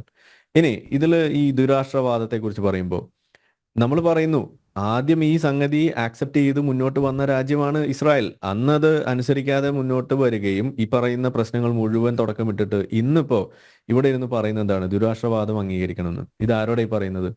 2005 ഈ ഗാസ എന്ന് പറയുന്ന പ്രദേശത്ത് നിന്ന് പിൻവാങ്ങിയതാണ് ഇസ്രായേൽ. അവിടെ ഭരിച്ചുകൊണ്ടിരുന്നത് ഹമാസ് ആണെന്ന് ഇപ്പോഴും ഓർക്കാൻ പോലും ശ്രമിക്കാതെ, അത് പറഞ്ഞാൽ മൊത്തം വാദങ്ങൾ പൊളിയുമെന്നിരിക്കെ അത് പരാമർശിക്കാൻ പോലും മെനക്കെടാതെ ഇന്ന് ഈ കാര്യങ്ങൾ ഇവിടെ പറഞ്ഞുകൊണ്ടിരിക്കുമ്പോൾ ആരാണ് ഈ യുദ്ധത്തിലേക്ക് ഇന്ന് വഴിവെച്ചത്? എന്ത് കാരണമായിരുന്നു ഈ പറയുന്ന ഒക്ടോബർ 7 നടത്തിയ ആ ഒരു തീവ്രവാദ ആക്രമണത്തിന് പിന്നിലുള്ളത് എന്ന് 1, 2, 3 എന്ന് പറഞ്ഞിട്ടൊന്ന് പറഞ്ഞാൽ കാര്യങ്ങൾ എളുപ്പമാണ്. ഇവിടെ അത് നടക്കുന്നില്ല. ഇവിടെ അത് പറഞ്ഞുകൊണ്ടിരിക്കുന്നത് മുഴുവൻ അധിനിവേശ പ്രദേശങ്ങൾ തരണം, ഓപ്പൺ ജയിലായിരുന്നു എന്നാണ് പറയുന്നത്. ഓപ്പൺ ജയിലായിരുന്നു എന്ന് പറഞ്ഞു നടന്നിരുന്ന ആളുകൾ ഇപ്പൊ പറയുന്നത് എന്താണ്? ഒക്ടോബർ 7 മുന്നേ ഒരു കുഴപ്പമുണ്ടായിരുന്നില്ല, അവിടെ വളരെ സ്വച്ഛ ശാന്ത സുന്ദരമായ പ്രദേശമായിരുന്നു എന്ന് ഇന്ന് ഗാസക്കാർ തന്നെ വീഡിയോ ഇട്ട് പറയുന്ന ഗതികളിൽ ഇരിക്കുമ്പോൾ ഇന്ന് ഇപ്പോഴും നമ്മുടെ നാട്ടിലിരുന്നിട്ട് ഇതിനൊക്കെ വെള്ളം പൂശാൻ വേണ്ടിയിട്ട് പല ആളുകൾ കറങ്ങി നടക്കുന്നു. അതിന്റെ ചില പ്രതിനിധികളായിട്ടേ നമുക്ക് ഇവിടെ ഇരിക്കുന്ന ആളുകളെ കാണാൻ പറ്റുള്ളൂ. ഞാൻ വിരൽ ചൂണ്ടി കാണിക്കുന്നില്ല എന്ന് മാത്രം നിങ്ങൾക്ക് മനസ്സിലായിട്ടുണ്ടാവും. കഴിഞ്ഞ 3 ദിവസങ്ങളായിട്ട് നമ്മൾ പറഞ്ഞു കൊടുത്തിട്ട് ആൾക്ക് മനസ്സിലായിട്ടില്ല. 3ാമത്തെ ദിവസമാണ് നമ്മൾ ഇന്നിപ്പോ ഇതേ കാര്യം പറയുന്നത്. ഇനിയും ഇത് ചർച്ച ചെയ്ത് പറയണം എന്ന് നമുക്ക് എനർജി വേസ്റ്റ് ആണ് ഒന്നാമത്തെ കാര്യം. പക്ഷെ നമുക്കൊരു സമാധാനമുണ്ട്. ഇതുപോലെ ഇന്നത്തെ ഒരു കാലഘട്ടം ഇവിടെ ഈ സോഷ്യൽ മീഡിയയും ഇതുപോലെയുള്ള വിവരങ്ങളും വിരൽ തുമ്പിൽ ലഭിക്കുന്ന ഒരു കാലമാകുമ്പോൾ നിങ്ങൾക്ക് അധികം നാൾ ഇത്തരത്തിലുള്ള ഒളിച്ച് വെക്കൽ ശ്രമങ്ങൾ, മനഃപൂർവ്വം കാണാതിരിക്കുന്ന ശ്രമം, നിങ്ങൾ ഒരു തവണയെങ്കിലും ഹോസ്റ്റേഴ്സിന് വിട്ടുകൊടുക്കൂ എന്ന് പറഞ്ഞിട്ട് ഈ യുദ്ധം അവസാനിക്കൂ എന്ന് പറഞ്ഞിട്ട് നിങ്ങൾ ഒരു സ്റ്റേറ്റ്മെന്റ് ഇറക്കി കാണിക്കൂ. എന്നിട്ടാവട്ടെ നിങ്ങളുടെ ബാക്കിയുള്ള ഈ ഒരു കവലപ്രസംഗം തന്നെ എനിക്ക് പറയാനുള്ളൂ. ഓക്കെ, ഡോക്ടർ മോഹൻപിള്ള, ഇവിടെ ഒരു ശാശ്വത പരിഹാരം എന്നൊന്നുണ്ടാകുമോ? അതോ ഈ ശക്തി തെളിയിക്കൽ ഇങ്ങനെ ഇനിയും നീളുമെന്ന് തന്നെ കരുതേണ്ടിയിരിക്കുന്നു? പ്രത്യേകിച്ച് നേരത്തെ തന്നെ താങ്കൾ സൂചിപ്പിച്ചതുപോലെ ബന്ദികളെ മോചിപ്പിക്കാൻ 1 വർഷമായും കഴിഞ്ഞില്ല എന്നുള്ളത് ഇസ്രായേലിൻ്റെ ഒരു ദൗർബല്യമായി തന്നെ ചൂണ്ടിക്കാട്ടുമ്പോൾ ഇനി തുടർന്നുള്ള ദിവസങ്ങളിൽ, നാളെ ഏറെ നിർണായകമെന്ന് വിശേഷിപ്പിക്കപ്പെടുന്നുണ്ട്, എന്നാൽ പോലും ഇനി തങ്ങളുടെ ശക്തി പരമാവധി തെളിയിക്കുക, ബന്ദികളെ മോചിപ്പിക്കുക, അതോടൊപ്പം ആധിപത്യം സ്ഥാപിക്കുക എന്നുള്ള നിലപാടിലേക്ക് തന്നെ ഇസ്രായേൽ നീങ്ങുമോ?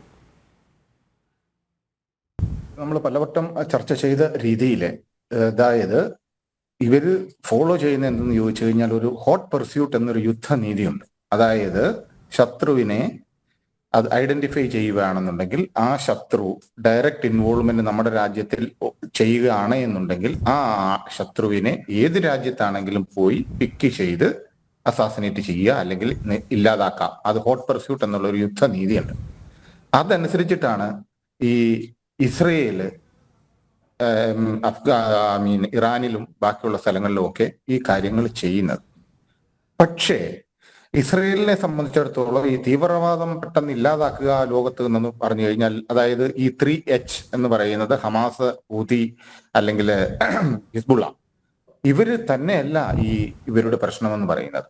ഇവരുടെ പ്രശ്നം മറ്റുള്ളവരെ, അതായത് അംഗീകരിക്കാനായിട്ടുള്ള ഒരു കുറവ് എന്ന് നമുക്ക് പറയാൻ പറ്റും. ഇപ്പോൾ ഈ 1 വർഷമായിട്ട് നമ്മൾ ആദ്യം നിരന്തരമായിട്ട് പറയുന്നത് ഈ 1 വർഷം കൊണ്ട്, ഒരാഴ്ച കൊണ്ട് ഇല്ലായ്മ ചെയ്യും, 1 മാസം കൊണ്ട് ഇല്ലായ്മ ചെയ്യുമെന്ന് പറഞ്ഞിട്ട് 1 വർഷം കഴിഞ്ഞിട്ടും അവർക്ക് കൈ പൊള്ളി നിൽക്കുന്ന ഒരവസ്ഥയാണ്. തീർച്ചയായിട്ടും നല്ല ഹെവി ഡാമേജ് പാലസ്തീൻ ഉണ്ടാക്കി എന്നുള്ളത് വസ്തുത തന്നെയാണ്, യാതൊരു സംശയവുമില്ല. അത് അവരെ സംബന്ധിച്ചിടത്തോളം ചെയ്യാൻ പറ്റുന്നത്. കാരണം ഇസ്രയേൽ എന്ന് പറയുന്ന ഒരു രാജ്യം അമേരിക്കയുടെ ബാക്കിങ്ങോടുകൂടി ചെയ്യുന്നത് കൊണ്ട് തീർച്ചയായിട്ടും അവരെ സംബന്ധിച്ചിടത്തോളം മെഷീനറിയോ വെപ്പണോ അതിനുള്ള കാര്യങ്ങൾക്കൊന്നും ഒരു കുറവും വരത്തില്ല. പക്ഷെ ഇത് പെർമനന്റ് ആയിട്ട് ഒരു കാരണവശാലും ഇത് നിൽക്കില്ല. തീവ്രവാദം, ഞാൻ വീണ്ടും അടിവരയിട്ട് പറയുന്നു, പെർമനന്റ് ആയിട്ട് ഒരു കാരണവശാലും ഇത് തീരത്തില്ല. ഇത് വീണ്ടും എറപ്റ്റ് ചെയ്തുകൊണ്ടേയിരിക്കും. അത് ഈ ലോകത്ത് എവിടെയാണെങ്കിലും അതിന്റെ ഒരു സ്വഭാവം അതാണ്. നേരെ മറിച്ച് നമ്മൾ നോക്കണം, കഴിഞ്ഞ ഒരു 8-9 മാസം മുമ്പ് പല രീതിയിൽ ഖത്തറും ഒക്കെ നല്ല സീസ് ഫയറിനുള്ള ഓപ്പൺ ഓപ്പർച്യൂണിറ്റീസ് മുന്നിൽ കൊണ്ടുവന്ന് വെച്ചപ്പോൾ കുറേ ദിവസത്തേക്ക് മാത്രം എഗ്രി ചെയ്യുകയും വീണ്ടും അത് വേറെ ആംഗിളിലോട്ട് അത് പോവുകയും ചെയ്തു. ഇതിൽ ഞാൻ ബ്ലെയിം ചെയ്യുന്നത് തീർച്ചയായിട്ടും US ആണ്. ഈ അമേരിക്കയുടെ വെസ്റ്റഡ് ഇൻട്രസ്റ്റ് എന്ന് പറയുന്ന ഒരേ ഒരു കാര്യം കൊണ്ടാണ് ഈ സ്ഥിതി ഈ ലെവലിൽ എത്തിച്ചേർന്നത്. ഇല്ല എന്നുണ്ടെങ്കിൽ അമേരിക്കയ്ക്ക് മാത്രം, ഇപ്പോഴും നമ്മൾ കാണുന്നല്ലോ, അമേരിക്ക പറയുന്നുണ്ട് you can attack Iran but vital installations to be not to be attacked എന്ന് പറയും. കാരണം ന്യൂക്ലിയർ ഏരിയ ഒന്നും ടച്ച് ചെയ്യരുത്, ബാക്കിയുള്ളതിന് എന്തെങ്കിലും പോയിക്കോ. അതായത് ഒരു തലോടലാണ് US നിന്ന് അവർക്ക് കിട്ടിക്കൊണ്ടിരിക്കുന്നത്. അതുള്ളിടത്തോളം കാലം തീർച്ചയായിട്ടും ഈ പ്രശ്നം തീരാൻ പോകുന്നില്ല. ഒന്ന്. രണ്ടാമത്, ഈ പ്രശ്നം തീരാൻ വേറെ ഒരു ഇഷ്യൂവും കൂടെ ഉണ്ട്. ഇസ്രായേലിനെ സംബന്ധിച്ചിടത്തോളം ഈ അയൺ ഡോമും ലോകത്തിലെ ഏറ്റവും വലിയ എല്ലാവിധ സന്നാഹങ്ങളും ഉണ്ട്, എല്ലാ മോഡേൺ ടെക്നോളജി, മോഡേൺ എക്യുപ്മെന്റ് എന്നൊക്കെ പറയുന്ന ഊറ്റം കൊള്ളുന്ന ഈ ഇസ്രയേലിനെ ഒരു സീസ് ഫയർ വരണമെന്നുണ്ടെന്നുണ്ടെങ്കിൽ ഈ പാലസ്തീനുമായിട്ടുള്ള ഒരു അറ്റാക്കിന് ഒരു സീസ് ഫയർ എന്ന് പറയുന്ന അവരെ സംബന്ധിച്ചിടത്തോളം ആ ലെവലിൽ ഇച്ചിരി കുറവായിരിക്കും. നേരെ മറിച്ച് ഞാൻ കാണുന്നത് അവര് ഒരു ഇൻസ്റ്റലേഷൻ, അതായത് എന്തെങ്കിലും എയർ ബേസോ അല്ലെങ്കിൽ മിലിറ്ററി ബേസ്, ഡിഫൻസ് ബേസ് ഏതെങ്കിലും ഇറാനില് അറ്റാക്ക് ചെയ്യുമ്പോൾ തീർച്ചയായിട്ടും ഒരു കോംപ്രമൈസ് ഫോർമുല വന്ന് ഒരു ഡീസന്റ് സീസ് ഫയറിലോട്ട് അവർ പോകാനുള്ള സാധ്യത കാണുന്നു ആ സമയത്ത്. കാര്യം ഇറാനുമായിട്ട് ചേർന്ന് അപ്പോൾ സൈഡ് ബൈ സൈഡ് ആയിട്ട് ഇതും ഒരു ഭാഗമായിട്ട് തീരും. ഒന്ന്. രണ്ടാമത്, ഇത് നടക്കാൻ പോകുന്നത് എന്താണെന്ന് ചോദിച്ചു കഴിഞ്ഞാൽ, ഈ വളരെ വീക്കായിട്ടുള്ളത്, വീക്കസ്റ്റ് പ്രസിഡന്റ് എന്ന് പറയുന്ന ബൈഡൻ എന്ന് പറയുന്ന വീക്ക് പ്രസിഡന്റിന്റെ ടെനൂർ തീരുമ്പോൾ, അല്ലെങ്കിൽ അവിടെ ഒരു ഗവൺമെന്റ് ചേഞ്ച് വരുവാണെന്നുണ്ടെങ്കിൽ തീർച്ചയായിട്ടും ഇതിൽ ഒരു വ്യത്യാസം വരും. നേരെ മറിച്ച് വീണ്ടും അമേരിക്ക പാമ്പർ ചെയ്യുകയാണ് ഇസ്രയേലിനെ എങ്കിൽ ഈ പ്രശ്നം ഇവിടെ ഒന്നും തീരില്ല. ഈ പ്രശ്നം ഒരു കാരണവശാലും തീരാൻ പോകുന്നില്ല. അപ്പോൾ തീർച്ചയായിട്ടും ഈ ഒരു പോയിന്റ് ഞാൻ പറഞ്ഞത്, തീവ്രവാദം അടിവേരോടെ പിഴുതെറിയും ഒരു കാരണവശാലും നടക്കില്ല. അത് വീണ്ടും വീണ്ടും എത്രയും പോകുന്നു അതിന്റെ 10 ഇരട്ടി ഇറപ്റ്റ് ചെയ്ത് വരത്തേ ഉള്ളൂ. ലോകത്തിന്റെ ഏത് മൂലയിലും നമ്മൾ കണ്ടിട്ടുള്ളത് അങ്ങനെയുള്ള ഒരു സ്ഥിതിവിശേഷമാണ്. അതാണ് ഏറ്റവും ഡേഞ്ചറസ് ആയിട്ടുള്ള ഈ ടെററിസം എന്ന് പറയുന്നത്. പിന്നെ നടക്കാൻ പോകുന്ന ഒരു സൊല്യൂഷൻ എന്ന് പറഞ്ഞു കഴിഞ്ഞാൽ, ഈ ഇസ്രയേല് വളരെ നിയർ ബൈ ഏരിയയിലുള്ള ടെററിസ്റ്റുകൾ എന്ന് അവർ വിശേഷിപ്പിക്കുന്ന, ഞാൻ വീണ്ടും റിപ്പീറ്റ് ചെയ്ത് പറയുന്നു, ടെററിസ്റ്റുകൾ എന്ന് അവർ വിശേഷിപ്പിക്കുകയും മറ്റുള്ളവർ പാട്രിയോട്ട് എന്ന് പറയുന്ന അവരുടെ രാജ്യങ്ങൾ വിശേഷിപ്പിക്കുകയും ചെയ്യുന്ന ബ്രാൻഡഡ് ആൾക്കാരെ അല്ലെങ്കിൽ ടെററിസ്റ്റിനെ ഇല്ലായ്മ ചെയ്യുവാൻ കഴിയും. കാര്യം പബ്ലിക് അറ്റൻഷൻ അല്ലെങ്കിൽ പബ്ലിക് സപ്പോർട്ട്, ലോകരാജ്യങ്ങളുടെ സപ്പോർട്ട് വളരെ കൂടുതൽ അതിന് ഇസ്രയേലിന് കിട്ടും. പക്ഷെ ഇസ്രയേൽ കാണിച്ച ഏറ്റവും വലിയ വിഡ്ഢിത്തരം ഈ ഐക്യരാഷ്ട്ര സംഘടനയെ ടോട്ടലി ഒരു ഡിറ്റാച്ച് ചെയ്തു പോകുന്ന ആ മൂവ്മെന്റ്, അത് ഒരു കാരണവശാലും നമുക്ക് അംഗീകരിക്കാൻ പറ്റാത്ത ഒരു കാര്യമാണ്. അത് ലോകരാജ്യങ്ങൾ അതിനെ വീണ്ടും ഇത് നേരെ മറിച്ച് ഈ മൂന്നാമത് ഏതെങ്കിലും ഒരു രാജ്യം ഇങ്ങനെ ഒരു ഡിസിഷൻ എടുക്കുകയാണ്, ജനറൽ സെക്രട്ടറി അല്ലെ സെക്രട്ടറി ജനറലിനെതിരായിട്ട് ഒരു മൂവ്മെന്റ് സെക്രട്ടറി ജനറൽ ഞാൻ അംഗീകരിക്കുന്നില്ല എന്ന് പറഞ്ഞു കഴിഞ്ഞാൽ UN അംഗീകരിക്കുന്നില്ല എന്നുള്ളതിന് തുല്യമാണ്. ആ UN അംഗീകരിക്കുന്നില്ല എന്ന് പറഞ്ഞാൽ ധാർഷ്ട്യമാണ്, US സപ്പോർട്ടോട് കൂടിയുള്ള ധാർഷ്ട്യമാണ്. അപ്പം ആ ഒരു കാര്യത്തിൽ സൊല്യൂഷൻ വന്നേ പറ്റുള്ളൂ. അല്ലാതെ ഇതിനകത്ത് യാതൊരുവിധ പെർമനന്റ് ആയിട്ടുള്ള സൊല്യൂഷനും അന്റോണിയോ ഗുട്ടറസിനെ തള്ളി പറയുമ്പോൾ സൂചിപ്പിക്കുന്ന ചില കാര്യങ്ങളുണ്ട്. തങ്ങളുടെ പൗരന്മാർ ക്രൂരമായി കൊല്ലപ്പെട്ടപ്പോൾ അതിൽ അഭിപ്രായം പറയുന്നില്ല, സ്ത്രീകളും കുട്ടികളും അടക്കം പീഡിപ്പിക്കപ്പെട്ടപ്പോൾ അതിൽ അഭിപ്രായം പറയുന്നില്ല. അതുകൊണ്ടാണ് തങ്ങൾക്ക് ഇങ്ങനെ ഒരു നിലപാട് സ്വീകരിക്കേണ്ടി വന്നത് എന്നല്ലേ ആ പ്രസ്താവനയിൽ സൂചിപ്പിക്കുന്നത്? ഒരിക്കലുമല്ല. കാരണം ഞാൻ അത് തന്നെയാണ് പറഞ്ഞത്, അറ്റാക്ക് തുടങ്ങിയപ്പോൾ അത് കണ്ടം ചെയ്തു. തീർച്ചയായിട്ടും ഹമാസിന്റെ അറ്റാക്ക് ഐക്യരാഷ്ട്ര സംഘടനയെ കണ്ടം ചെയ്തു, യാതൊരു സംശയവുമില്ല. പക്ഷെ അതാരും മൈൻഡ് ചെയ്തിട്ടില്ല. അത് കഴിഞ്ഞതിന് ശേഷം വീണ്ടും പെർമനന്റ് ആയിട്ട്, ഞാൻ അത് ആദ്യം തന്നെ പറഞ്ഞല്ലോ, വീണ്ടും പ്രപ്പോസൽസ് ഇങ്ങനെ വന്നുകൊണ്ടേയിരുന്നു. പക്ഷെ മൈൻഡ് ചെയ്തിട്ടേ ഇല്ല. അതായത് ഒരു കാരണവശാലും UN ഒരു കാര്യവും അംഗീകരിക്കാത്ത ഒരു രാജ്യമാണ് ഇസ്രയേൽ എന്ന് പറയുന്നത്. അവർക്ക് ആ ഒരു ആംഗിളിലാണ് പോകുന്നത്. അതായത് മിഡിൽ ഈസ്റ്റ് കൺട്രീസിൽ വളരെ ഒരു കാളക്കൂറ്റൻ എന്നുള്ള രീതിയിൽ എന്തും ചെയ്യാം എന്നുള്ള ഒരു രീതിയിൽ വിത്ത് അമേരിക്കൻ സപ്പോർട്ട് നിൽക്കുന്നിടത്തോളം കാലം മറ്റുള്ളവര് ആ ഒരു രീതിയിൽ നമുക്ക് ഈ പ്രസന്റ് വേൾഡ് സിനാരിയോ നമുക്ക് കാണാൻ പറ്റുള്ളൂ. ഇതിനുള്ള മുഖ്യ കാരണം എന്ന് പറഞ്ഞാൽ ബൈപോളാരിസം പോയി. കാര്യം കോൾഡ് വാറും കാര്യങ്ങളും കഴിഞ്ഞു. അതിലും US ഇന്റർഫിയർ ചെയ്ത് ആ ഒരു അഗ്രസർ റോൾ എടുത്തു. അതുപോലെ തന്നെ തേർഡ് വേൾഡ് കൺട്രീസിനെ ഇല്ലായ്മ ചെയ്തു. അവരുടെ ഒരു വോയിസ് ഇല്ലായ്മ ചെയ്തു. ഈ കാര്യങ്ങളെല്ലാം കൂടെ കൂട്ടി വായിക്കുമ്പോൾ പിന്നെ മോഡേൺ ടെക്നോളജി ഡെവലപ്മെന്റോട് കൂടി രാജ്യങ്ങൾ അവരവരുടെ ഇക്കണോമിക് ആൻഡ് ട്രേഡ് ഡെവലപ്മെന്റിന് വേണ്ടി മാത്രം നിൽക്കുന്ന ഒരു സാഹചര്യം വരുമ്പോൾ തീർച്ചയായിട്ടും ഈ യുദ്ധത്തിലോട്ടുള്ള ആ ഒരു സെന്റിമെന്റ്സ്, അതാണ് ഞാൻ വീണ്ടും പറയുന്നത്, അഫക്റ്റഡ് പാർട്ടി മാത്രമേ യുദ്ധത്തിലോട്ട് വരുള്ളൂ എന്ന്. അഫക്റ്റഡ് അല്ലാത്തവരാരും ഇതിനകത്തോട്ട് വരാൻ പോകുന്നില്ല. രണ്ടാമത് ഈ ഇസ്ലാമിക് ബോംബ് എന്നുള്ള ഒന്നും നടക്കാൻ പോകുന്നില്ല. അത് നേരത്തെ ഉണ്ടായിരുന്നു. നമുക്കറിയാം Islamic bomb Zulfikar Ali Bhutto Pakistan India attack ചെയ്യുവാണെന്നുണ്ടെങ്കിൽ എല്ലാ ഇസ്ലാമിസ്റ്റ് കൺട്രീസും ഇന്ത്യക്കെതിരെ പോരാടണമെന്നൊരു ഇസ്ലാമിക് ബോംബ് എന്നൊരു ഫത്വ പുറപ്പെടുവിച്ചു. ശരിയാണ്. ആ സമയത്ത് ഒരു കാര്യം നമ്മൾ മറക്കരുത്, ആ സമയത്ത് അതിനെതിരായിട്ട് നിലകൊണ്ടത് ഇസ്രയേലാണ്. കാര്യം ഇന്ദിരാഗാന്ധി ഇസ്രയേലുമായിട്ട് ഒരു അക്കോർഡ് ഉണ്ടാക്കി. കാര്യം any attack against India is considered as an attack against Israel. അങ്ങനെ ആ ഒരു ടൈം എന്ന് പറയുന്നത് ഒരു ബാലൻസ് ഓഫ് പവർ നിലനിൽക്കുന്ന ഒരു സമയമായിരുന്നു. ആ ബാലൻസിങ് പവർ വിത്ത് പവർ, അതായിരുന്നു ആ സിനാരിയോ. ഇപ്പൊ ആ സിനാരിയോ ഒക്കെ മാറി.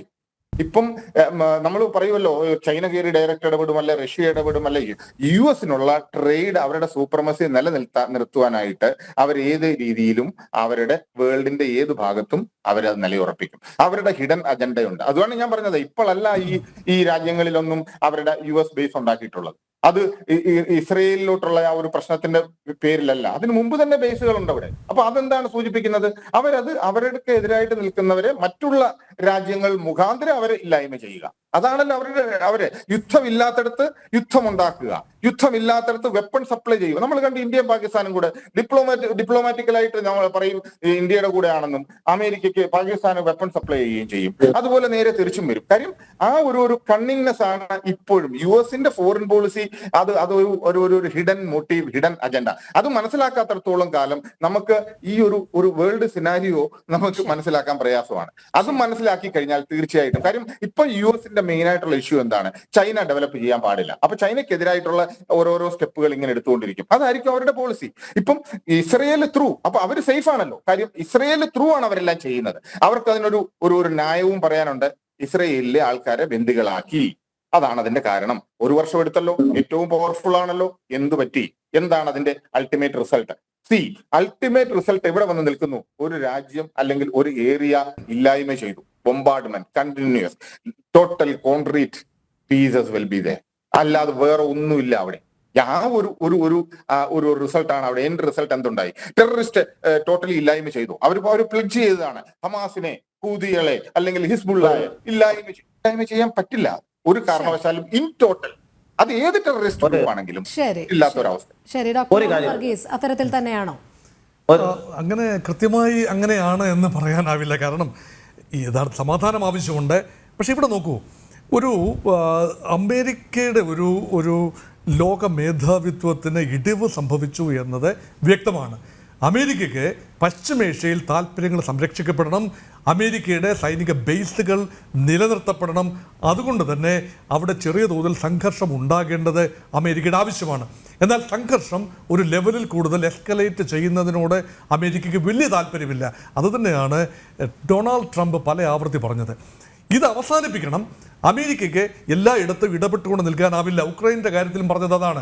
എനിക്ക് അധികാരം തരൂ, ഞാൻ 5 ദിവസത്തിനകം സംഭവം പരിഹരിച്ചു തരാം എന്ന് പറയുന്നത് പോലെ മേക്ക് അമേരിക്ക ഗ്രേറ്റ് അഗെയിൻ എന്ന രീതിയിൽ ഡൊണാൾഡ് ട്രംപ് പ്രചരണം നടത്തുന്നതിൻ്റെ ഉദ്ദേശം തന്നെ എന്താണ്? ആവശ്യമില്ലാത്ത ഇടത്ത് അമേരിക്കയ്ക്ക് ചിലവാക്കാൻ പണമോ ഒന്നുമില്ല, എന്നാൽ അമേരിക്കയുടെ ഗ്ലോബൽ പ്രസൻസിന് കോട്ടം തട്ടാനും പാടില്ല. ആ രീതിയിൽ അമേരിക്ക മുന്നോട്ട് പോകുന്നു.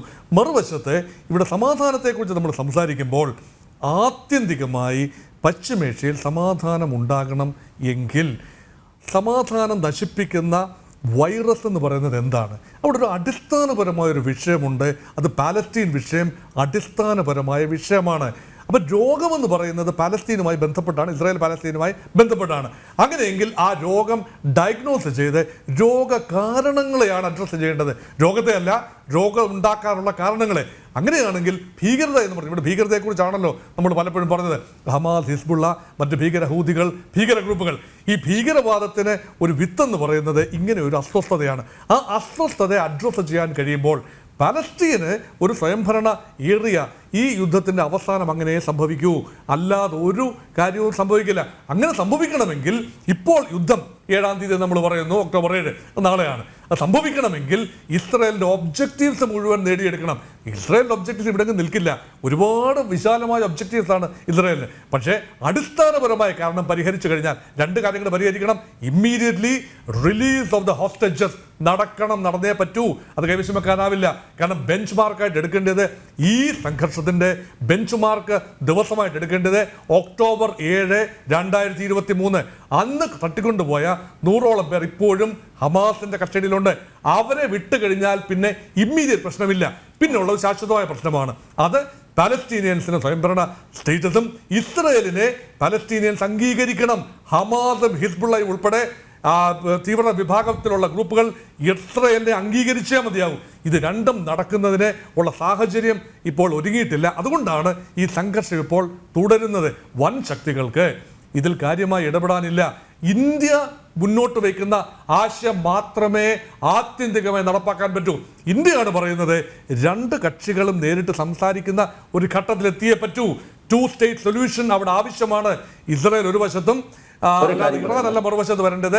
ഇസ്രായേൽ ഒരു വശത്തും അഫക്റ്റഡ് ആയ പലസ്തീനിയൻസ് മറുവശത്തും ഉണ്ടാകണം. പാലസ്തീനിയൻസിന് വേണ്ടി ഇറാൻ വക്കാലത്ത് പിടിക്കുന്നിടത്തോളം കാലം ഈ പരിഹാരം ഉണ്ടാവില്ല.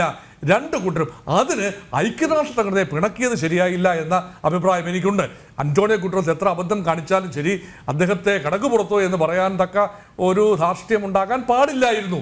പക്ഷേ അതുകൊണ്ടാണ് ഓപ്ഷൻസ് ഓപ്പണായി വെക്കാവുന്ന അവസരത്തിൽ ആ ഓപ്ഷൻസ് 2 കൂട്ടരും കളഞ്ഞു കുളിച്ചു. അതുകൊണ്ടാണ് സംഘർഷം ഇപ്പോഴും തുടരുന്നത് എന്നാണ് രോഹിണി എനിക്ക് തോന്നുന്നത്. ഒറ്റ ചോദ്യം പറയാനുണ്ട്. ഇന്ന് കഴിഞ്ഞ ദിവസം ശ്രീ ആരിഫ് ഹുസൈൻ പറഞ്ഞു, PLOയുടെ ചാർട്ടർ കോപ്പി പേസ്റ്റ് ആണ് ഹമാസിൻ്റെത്. ഞാൻ ഇന്ന് അത് പരിശോധിച്ചു. 29 ആർട്ടിക്കിളിൽ ഒരു സ്ഥലത്തും ഇസ്ലാം എന്ന മതത്തിന്റെ പേര് പറയുന്നില്ല. ഒന്നാമത്തെ ചോദ്യം. 2 മാത്രമല്ല, 7ാമത്തെ ആർട്ടിക്കിളിൽ അവർ പറയുന്നു, Jews of Palestine origin are considered Palestinians if they are willing to live peacefully and loyally in Palestine. എന്ന് വെച്ചാൽ അവിടെ ഉണ്ടായിരുന്ന ജൂതന്മാരെയും പലസ്തീനികളായി അംഗീകരിക്കും. നേരത്തെ ഉണ്ടായിരുന്ന എന്ന് പറയുന്ന മതേതര ചാർട്ടറുള്ള ഒരു സംഘടനയായിരുന്നു PLO. അദ്ദേഹം ഇന്നലെ തെറ്റിദ്ധരിപ്പിച്ചു. അത് ഒരു മതസംഘടനയാണ്. അതിന്റെ ചാർട്ടർ കോപ്പി പേസ്റ്റ് ആണ് ഹമാസിന്റെ. സമയം അതിക്രമിച്ചിരിക്കുകയാണ്. ആരിഫ് ഹുസൈൻ വളരെ പെട്ടെന്ന്. യെസ്, ഇത് പറയുമ്പോൾ എന്ന ഒരു കാര്യം കൂടി അംഗീകരിക്കണം. ഇതേ സംഗതിയിൽ അവരൊരു കാര്യം കൂടി പറയുന്നുണ്ട്. ഈ സംഗതി എഴുതി മുന്നോട്ട് പോകുമ്പോൾ ഗാസയ്ക്ക് വേണ്ടി, വെസ്റ്റ് ബാങ്കിന് വേണ്ടിയിട്ടും നമ്മൾ അവിടെ അവകാശം ഉന്നയിക്കില്ല എന്നും കൂടി എഴുതി ഒപ്പിട്ടിട്ടാണ് കാര്യങ്ങൾ തീരുമാനമാക്കി. പിന്നെ എന്തിന്റെ അടിസ്ഥാനത്തിൽ ഇന്ന് ഫ്രീ ഗാസ കൂടി ഒന്ന് ചോദിക്കണം. സമയം കഴിയുകയാണ്. അതുകൊണ്ടാണ് ഞാൻ ഇടപെടുന്നത്. ചർച്ചയുടെ സമയം ഇവിടെ പൂർണ്ണമാകുകയാണ്. പങ്കെടുത്ത എല്ലാ അതിഥികൾക്കും നന്ദി. ഒപ്പം പ്രേക്ഷകർക്കും നമസ്തേ.